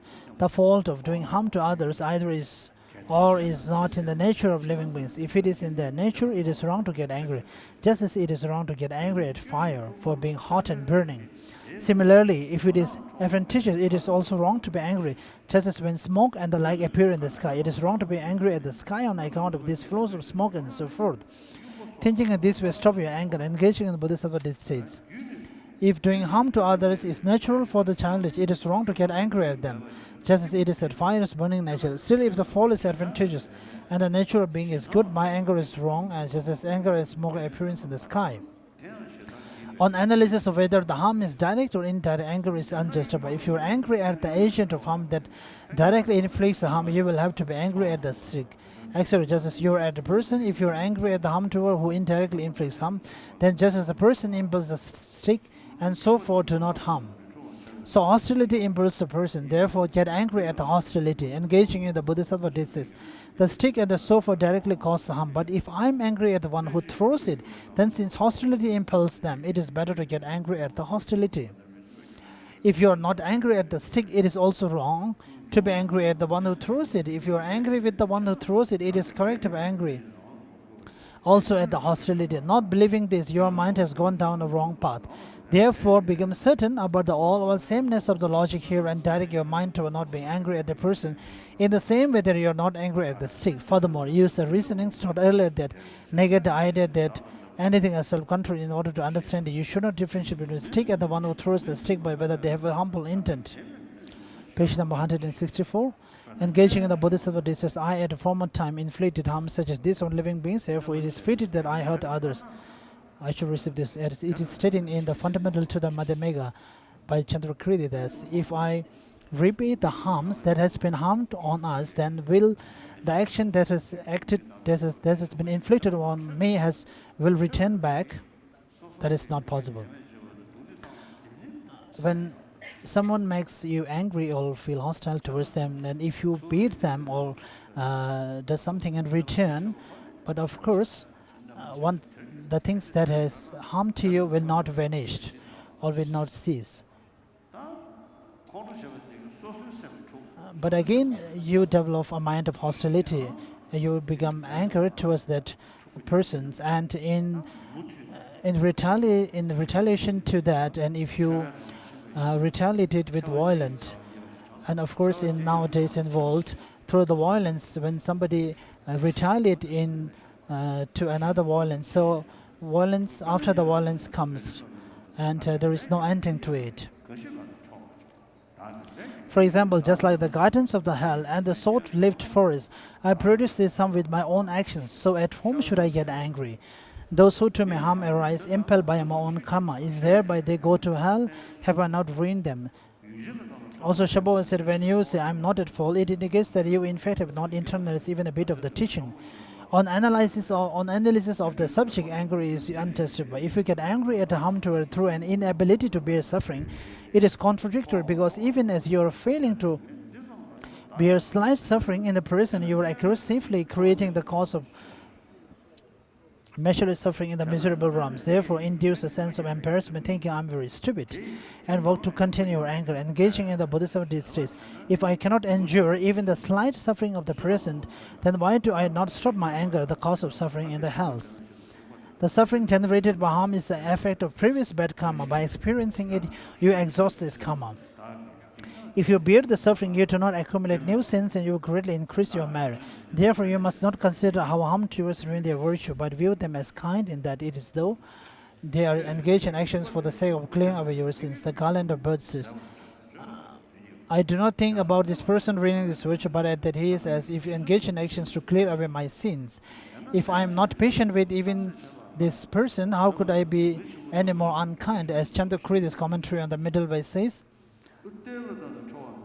you want to say that you are exhausting the effects of non-virtuous karma done in the past. How then can you sow the seeds of further suffering by getting angry and harming others? Therefore, just as you tolerate bleeding or burning as a treatment to cure a severe illness, it is inappropriate to bear small suffering for the sake of preventing great suffering. On analysis of the basis, anger is unjustified. Analyzing the causes of harm and where the fault lies. Page number 165, same page, the last paragraph. Analyzing your commitment. Develop the fortitude of patience, thinking it is wrong for even saragas who act for their own purpose alone to be impatient and yet angry. So of course it is wrong for me. I committed myself to achieving the benefit and happiness of all living beings. When I generated the spirit of enlightenment, I acted for others' welfare and care for other beings. Also, Buddha was said, the Buddha's teaching is to commit no sin. When you fail to cultivate patience with a slight harm, you make the curse. May this eradicate the teaching. Thereby you give up your vows, and this eradicates the teaching. We do not have the teaching as a whole. When we break our vows, we dissipate what we do have. And also, when a yak has been saddled up for carrying goods, if the saddle tightens around his tail, he bugs and the saddle beats against his legs. If the saddle is loosened, the straps drop and the yak is heavy. Similarly, if you do not relax around the harm doer matches what you do, and you certainly become more unhappy, showing that compassion is inappropriate. Contemplate from the depth of your heart. All living beings have been in cyclic existence since beginningless time, and there is no one who has not been my friend and relative, father, mother, etc. Being impermanent, they lose their lives and are miserable due to 3 types of suffering. Crushed by the demon of the afflictions, they destroy their own welfare in this and future lives. I must generate compassion for them. How could it be right to get angry or retaliate for harm? Stopping impatience with those who prevent your praise, fame, or honor, and with those who have contempt for you or say offensive or unpleasant things to you. Stopping impatience with those who prevent your praise and so forth, and with those who have contempt for you and so forth as 2 parts. Stopping impatience with those who prevent 3 things, praise, fame, and honor, has 3 parts. Reflection on how praise and so forth lack good qualities. When others praise you and spread your fame, it serves neither of the 2 purposes. For this life, it does not bring you long life, health, and the like, and for future lives, it does not bring merit and so forth. Therefore, do not get attached to fame and praise, but reproach yourself by thinking, my displeasure when my praise and fame are ruined is not different from when small children cry upon the clouds at their sandcastle, which lack any of the requisites for a dwelling. Engaging in the Bodhisattva distress, praise, fame, and honor do not cause merit, nor longevity, nor cause strength, nor health, nor bring physical well-being. Once I understand my own welfare, what meaning is there for me in those? And also when their sandcastle collapse, children cry in great distress. Likewise, my mind is childish when my praise and fame are ruined. Reflection on how praise and so forth are false. So these kind of reasonings being explained here are all very evident. So it is something very evident to us, and it can generate faith and trust in us easily. Page number 168. Engaging in the Bodhisattva deed says, therefore are not those involved in destroying praise of me and the like engaged in protecting me from falling into miserable realms. I diligently seek freedom and do not need the bonds of gain and honor. How could I get angry with those who freed me from bondage? I'm about to descend into suffering, but like the Buddha's blessing, they are giving me an opportunity to avoid it. How could I be angry with them? Engaging in the Bodhisattva deed says, since the mind is not physical, no one can ever destroy it. It is strongly attached to the body, and so it is harmed by physical suffering. Contempt, offensive speech, and unpleasant words do not harm the body. Then why, mind, are you so angry?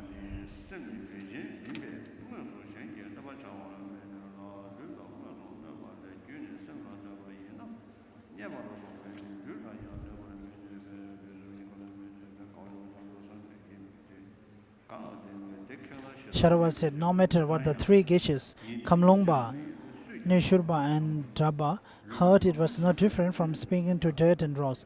So they remain happy. Since everyone notices very quickly to what is said, they become unhappy.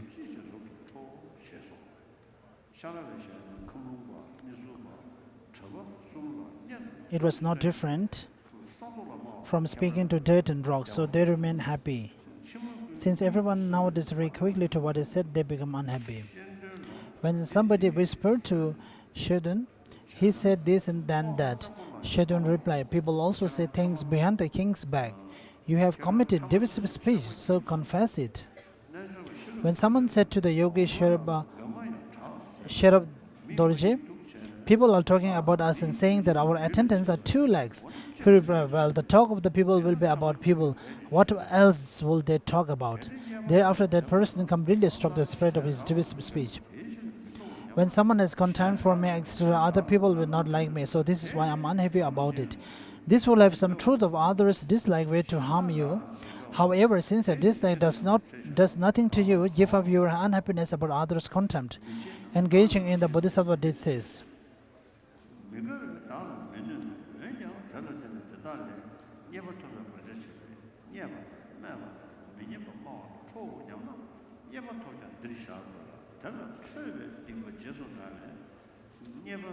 others' dislike for me does not devour me.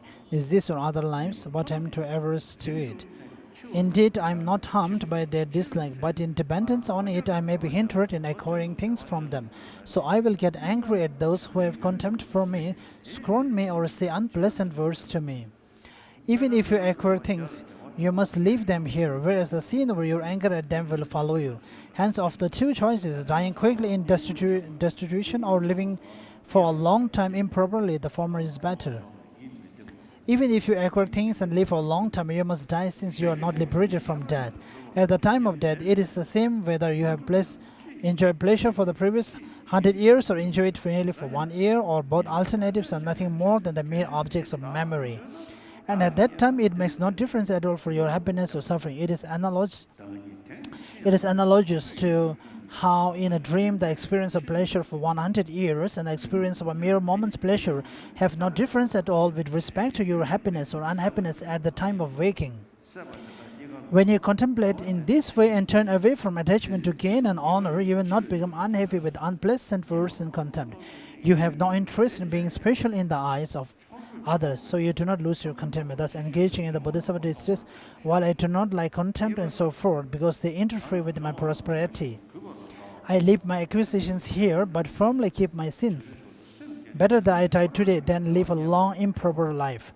Those like me might have a long time, but then there is only the suffering of death. Someone might wake from a dream after experiencing happiness for 100 years. Another might wake from a dream, just experience happiness for a mere moment. For both persons, once they awaken, happiness does not return. It is like this at the time of death. Whether your life was long or short, after acquiring many things, I may enjoy pleasure for a long time, but just like one robbed by a thief, I will live naked and empty-handed. Stopping both dislike for harmless attainments and delight in their troubles, contemplate as follows: whether I have generated the spirit of enlightenment for the sake of accomplishing all living beings' benefit and happiness, I get angry at harm doers when they obtain happiness on their own. Engaging in the Bodhisattva says, since you want all beings to be happy, you have generated the spirit of enlightenment. Then when beings find happiness themselves, why do you get angry with them? If you wish to attain for living beings' welfare, Buddhahood, which is worshipped in the three worlds, why are you tormented when you see their most paltry gains or honor? When a relative finds sustenance for those whom you should nurture, objects of your care and generosity, instead of being pleased, are you get angry again? If you do not wish even that for beings, how can you wish them enlightenment? Where is the spirit of enlightenment in someone who gets angry at others' attainments? Whether your enemy gets something from someone or it remains in the benefactor's house, it is never yours, so why be angry, whether it is given or not? Even your mere malicious thoughts that delight in your enemy's troubles or that wish for the destruction do not harm in your enemy. They lead only to your sufferings. Yet if malice were to harm them, you should stop it completely, reflecting on the drawing back this will bring ruin to yourself and others. Engaging in the Bodhisattva distress, when my enemies are unhappy, what I am to please about, my wishes alone will cause them no harm. Even if I should affect their suffering with my wish, what could I be pleased about? If I say I will be satisfied, what could be more ruinous? Once I am caught by the treble sharp hook cast by the fisherman, the afflictions, I will sure be cooked by the hell gardens in a kettle for the beings of all hell. You will be unhappy if you view as absolutely undesirable the obstacles of what you and your friends want, movement in directions you do not want, and the prosperity of your enemies. If this unhappiness increases, you become hostile. If you stop your absolute dislike of these three things, you prevent unhappiness. Once you do this, you will not feel hostile. Thus, dispel your absolute dislike of this by using the reasoning previously taught. Take many approaches to stop your anger because it is a very tight fault. These instructions, the lines of reasoning of the conquerors and their children presented above, provide the techniques for defeating your greatest enemy, the anger. They involve arguing with your own afflictions and looking within yourself. When you analyze with discerning wisdom and stop anger with many lines of reasoning, you prevent many different types of anger and become patient in many ways. Developing the patience of accepting suffering. Developing the patience of accepting suffering has 3 points. The reason you must definitely accept suffering. Engaging in the Bodhisattva said, the causes of happiness sometimes occurs, whereas the causes of suffering occur frequently. As you continuously experience whatever suffering is appropriate to you, you absolutely must know how to bring it to the path. Otherwise, as the competitive training says, you either generate the hostility or you become discouraged about cultivating the path, either circumstance interfering with applying yourself to virtue. Moreover, some sufferings will be caused by others and some will be produced by your former karma. Whether or not you strive for the path, some as well will explain below occur when you engage in virtuous activity, but do not occur when you are not so engaged. For the time being, you cannot dispel the sufferings definitely produced by the power of former karma and immediate conditions. You must accept them when they arise, because if you do not do this, in addition to the basic sufferings, you have the suffering of worry that is produced by your own thoughts, and that the sufferings becomes very difficult for you to bear. If you accept the suffering, you let the basic suffering be and do not stop it. But you never have the suffering of worry that creates discontentment when you focus on the basic suffering. And since you are using a method to bring in the basic sufferings into the path, you greatly lessen your suffering so you can bear it. Therefore, it is very crucial that you generate the patience that accepts suffering. The way to develop acceptance has 2 parts, rejecting the idea that when suffering occurs, it is absolutely unpleasant. If you can remedy a situation wherein suffering occurs, you do not need to feel that it is unpleasant.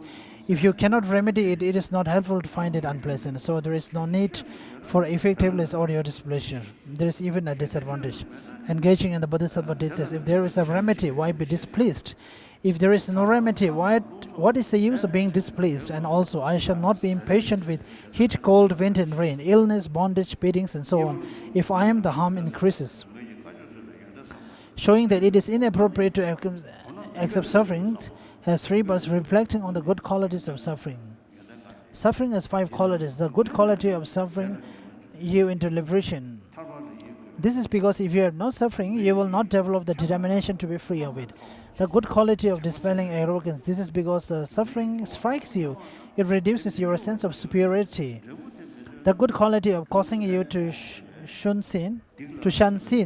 This is because when you experience very painful feelings, they arise from non-virtue. So if you do not want these effects, you must avoid their causes.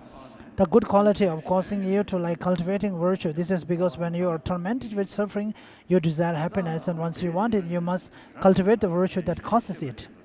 The good quality of producing compassion for those who wander in psychic existence. This is because after you have accessed your own situation, you think other beings suffer like this. From these five and what they indicated, recognize other good qualities on own, and then repeatedly train your mind to think. Their suffering is a condition that I want. Exegete in the Bodhisattva it says, since without suffering there is no determination to be free, you mind stay fixed.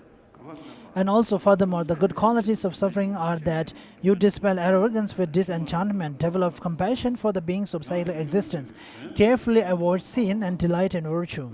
Reflecting on the advantages of bearing suffering's hardship as two parts, repeatedly make your mind steadfast, thinking, I know that in the past, while passing through cyclic existence, I suffer for the sake of tribling desires and mindedness, yet I disregarded the many sufferings, undergoing a great deal of purposeless suffering that will in turn cause immeasurable suffering for me in my future lives. Engaging in the Bodhisattva's deed says, for the sake of my desires I have experienced being burned, etc. in thousands of times in the hells, but have not achieved either my own welfare or the welfare of others. This is not as harmful as that it achieves great purpose. It is correct here only to be delight in suffering that clears away all beings hurt. Thus, after you reflect on how you have previously created only hardship that you do not accomplish any of, all no others aim, afflict your mind, thinking, why am I not now bearing a suffering that achieves great purpose? Although I am suffering, how excellent that I have found something like this to do. Moreover, develop a fearless attitude toward hardship, thinking how you are misled by bad teachers to ignoble, purposeful paths whereon five fires and the like, and also think about how for the sake of inferior, mundane purposes you met yourself bear many sufferings in farming, business and war. Reflect well on the difference between short-term and long-term suffering, thinking a man who is to be executed is overjoyed when he is freed from execution by having merely his finger cut off. How excellent it will be if similarly by means of this slight suffering of human hardship, I could permanently dispel the suffering of limitless cyclic existence in general, and in particular the suffering of immeasurable rebirths such as the hell, etc. If you do this well, you produce fearless courage with respect to hardship. Engage in the Bodhisattva disease. How is it unfortunate if a man who is to be executed is freed from that by having this hand cut off? How is it unfortunate if human suffering you are released from hell? Engaging in the Bodhisattva deed states there is nothing whatsoever that does not become easier through habituation. So by becoming used to small harms, you will bear great harms as well. After you have conceived the armor-like thought to be accept suffering, you gradually blend it with the suffering, starting with small sufferings. When you do this, you steadily increase your capacity to accept suffering. The compendium of training says once you have first grown used to small sufferings, you will become accustomed to the difficulty and very difficult. For example, just as all living beings have the idea that suffering is happiness through the power of conditioning, so you maintain the idea of joy whenever you experience suffering by becoming used to applying the idea of joy to these experiences. As to how this comes about, the questions of Householder Ugra Sutra says, free yourself from a mind that is like a piece of cotton, and the array of South Sutra says, daughter, in order to destroy all afflictions, you should develop a mind that is hard to defeat. Thus, you need courage that is very firm and stable. You will not be able to accept suffering with a fragile mind. Engaging in the Bodhisattva deed says, some seeing their own blood become more interpret. Some seeing others' blood fall unconscious. This comes from the mind's fortitude or from its timidity. A detailed explanation from the viewpoint of the basis, given that one must accept the suffering that occurs, from where do these sufferings come and how does one accept them. There are 8 bases for accepting sufferings. Acceptance of suffering that is based on object, ropes, arms, bedding, seat, medicine, and necessaries object that enhance pure contact. Without displeasure and disappointment, you accept the suffering that arises when these are given to you and you find them to be inferior or too few, or when you are given with disrespect or after a long delay. Acceptance of suffering that is based on worldly concerns. The 9 worldly concerns are loss, disgrace, blame, pain, disintegration, extinguishment, aging, sickness, and the death of what is subjected, death subsequent to its decay. After you have analyzed the sufferings based on all or each of these, you accept the suffering. Acceptance of suffering that is based on physical activities. The 4 physical activities are moving around, standing, sitting, and lying down. When all day and all night you purify your mind of obstructions by means of first and third of these four, you are accepting the sufferings that arise from them. However, if you do not relax on a couch, chair, or bed of straw or leaves when it is not the time to do so, acceptance of suffering that is based on upholding the teaching is offered in 7 ways: by worshipping and serving the 3 jewels, worshipping and serving the Guru, understanding the teachings, teaching extensively to others what you have understood, reciting the praises in a loud, clear voice, correctly reflecting on it in solitude, cultivating meditative serenity and insight that is imbued with yogic attention. When you strive at this, you accept the sufferings that arise. Acceptance of suffering that is based on living by begging. The 7 aspects of living by begging are: you experience having an ugly appearance due to shaving of your hair, you experience wearing clothes that is patched together in so poor color, you live by restraining yourself from the contact of worldly persons and acted in a way other than you do. You give up farm work accidentally by getting material goods from others, so you live in dependence of others. Since you do not accumulate or employ material gain, you seek things such as robes from others for as long as you live. Since you give up sexual intercourse, you turn away from human desires until you die. And since you give up dancing, laughter, and the like, you turn away from human merriment until you die in order to give up friends, intimate companions, and childhood friends, and the like, as well as pleasures and enjoyment. You accept the sufferings that come about based on this. Acceptance of suffering that is based on fatigue due to perseverance. Acceptance of suffering that is based on acting for welfare of living beings. Acceptance of suffering that is based on current tasks. Developing the patience of certitude about teachings.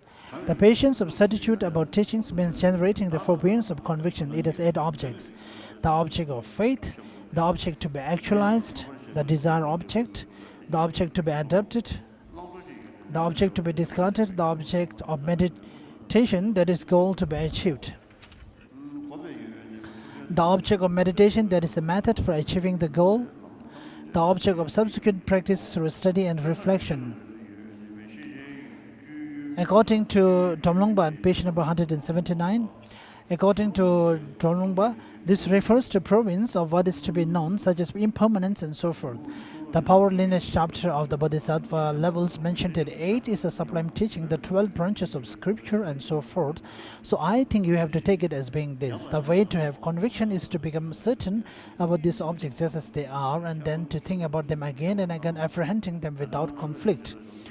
In accordance with passages in the Bodhisattva levels, I have set forth the set of 8 bases with respect to the patience of accepting suffering and 8 objects with respect to the patience of certitude about teachings.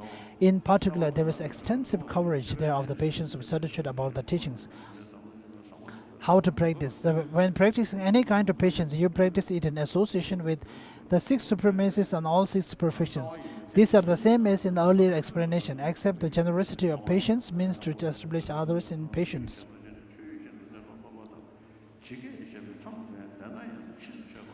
A summary: the recollection and cultivation of the spirit of enlightenment. The basis of Bodhisattva deeds is the root of which to establish all beings and the patience, wherein they have extinguished the contaminations. After you steadily increase this spirit, aspire to practice the patience of those at high levels and then train your mind in it. Distinguish the train for the patience of a beginner Bodhisattva, then learn this properly. If you transgress the boundaries aspirant, you must make an effort to amend this. You will bring the perfection of patience to completion, the little difficulty and minor suffering. So I will end here.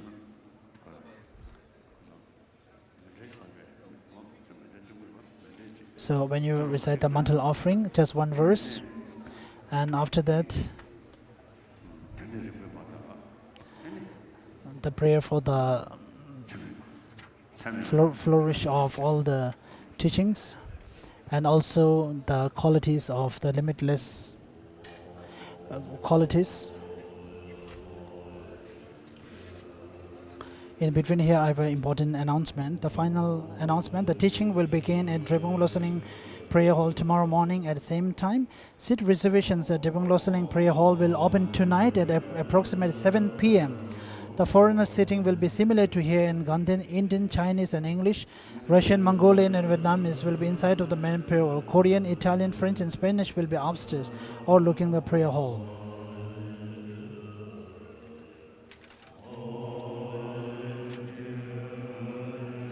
This ground anointed with perfume, strewn with flowers, Mount Meru, 4 continents and sun and moon, I imagine as a Buddha land and offer to you. May all beings enjoy in this pure land.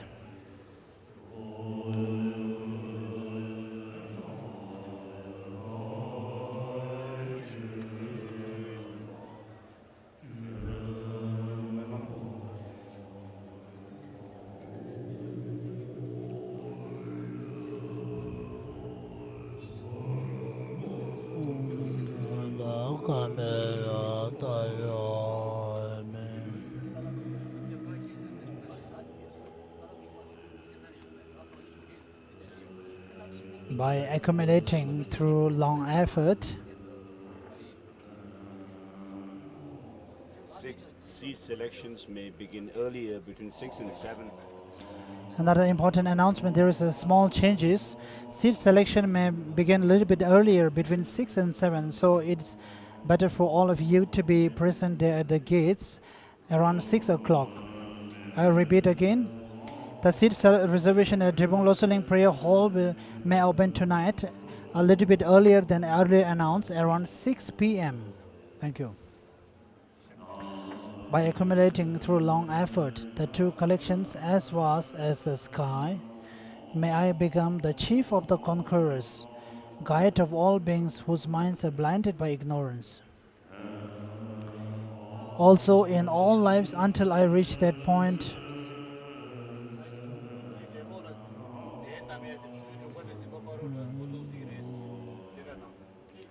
may Manjugosha look after me with loving kindness.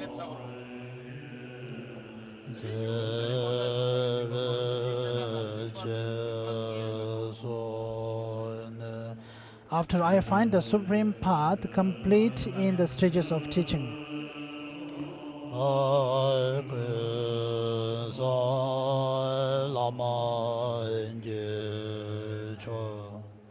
by accomplishing it, may I please the conquerors.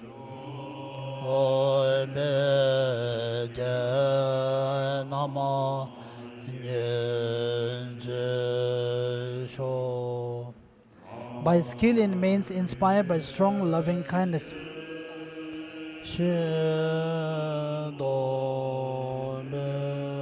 may the vital points of the path that I precisely know clear away the mental darkness of beings. May I then uphold the conqueror's teachings for a long time.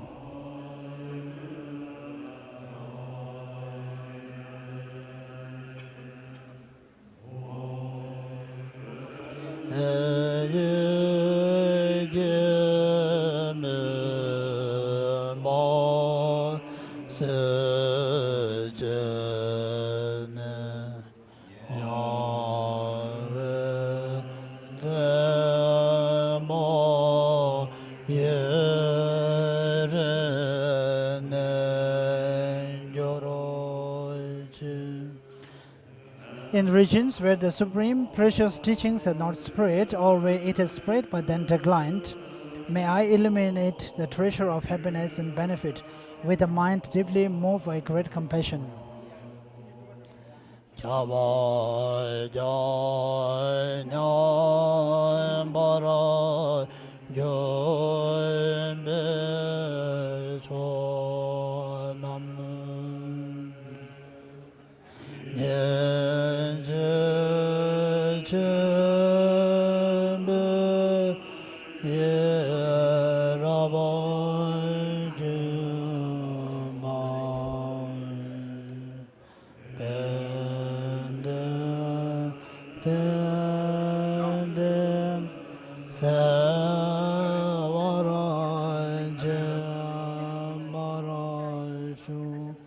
May this treatise on the stages of path to enlightenment, well founded on the wondrous deeds of conquerors and their children, bring glory to the minds of those who want to be free and long preserve the conquerors' achievements.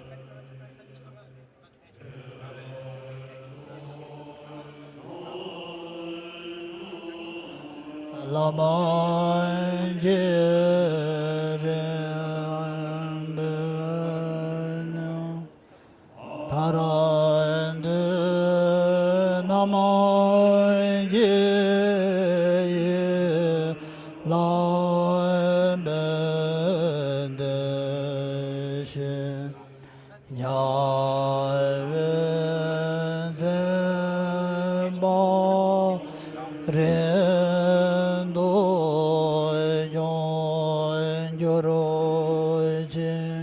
As for all who provide conditions that support integration of the good path and clear away conditions that inhibit that integration, whether they are human or not, may they never be separated in all their lifetimes from the pure but praised by the conquerors.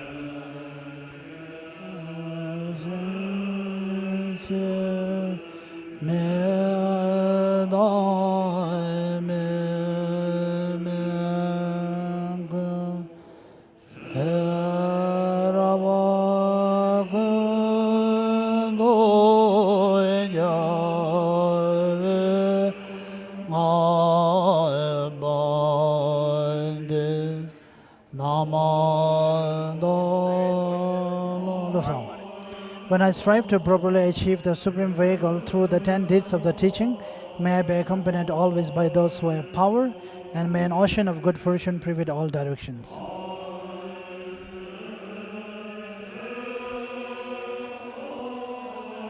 Next, the prayer of the words of truth, composed by His Holiness the 14th Dalai Lama. Namo Ratna Trayaya, homage to Triple Gem, magnificent masters of an ocean of limitless good qualities. Those gone to bliss of the three times, your children and disciples, looking upon destitute my creators like your only child, please pay attention to my true words of sorrow. Explain the doctrine of the completely perfect, capable one, which removes the suffering of cyclic existence, solitary peace. For abundant, extreme welfare and happiness in Jambudeva, increase the 10 kinds of Dhamma content for all those learned and accomplished holders of the doctrine, by pacifying all the unbearable dangers of sickness, weapons, and famine. Cause those migrators totally compelled by intolerant strong karma, stricken by the torture of sufferings without respect, to recover their birth in an ocean of happiness. And particularly for all the migrators beings in the religious snowland oppressed with evil actions by the barbarian hordes from the black side, devoid of love, may your power of compassion arise and quickly stop the flow of blood and tears. May all the unruly groups of people, maddened by the demon or afflicted emotions, who by their rough behavior ruin themselves and others, fully obtain the eye which sees, the object of compassion and often magnificent love and kindness. The wish that since long time dwells in our heart is the glorious complete freedom from the entire Tibetan country. Bestow soon the fortune to enjoy the celebration of spontaneous religious and secular harmony. All the people who completely give up their cherished body, life, and possessions and endure hundreds of hardships for the sake of the doctrine, its holders, their country, and their compatriots, may they be guarded by the compassion of the protector of the Bodhala.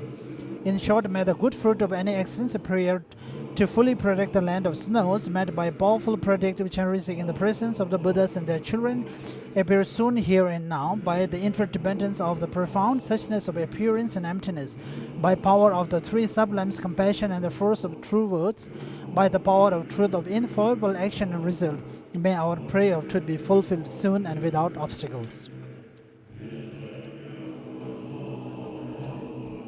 Yazo Janzu Zawe Belash Rene Nindo Nabe Debe Yazo Bechon Rawa Zawe Lendo Chisu Sunde Kade Chebe Yesan Yuwa Nidos Delan Dezi Chausi Rare Chebe Luso Lonche Yondor Kawa Dada Trube Jevo Trezen Konde Tuje Gyonwas Dona Kombu Chere Sewa Seje Jave Chenga Kanchish Uso Yache Nam Kanche Desan Dende Nyodo Chawash Nando Chene Same Tentre Doje do dan dense do lente rome tente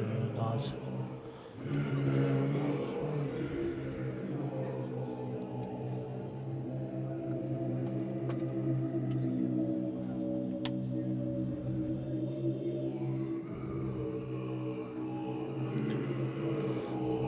May the teachings of Buddha spread to all parts of the world, and all those the great masters who uphold the teachings may have long life,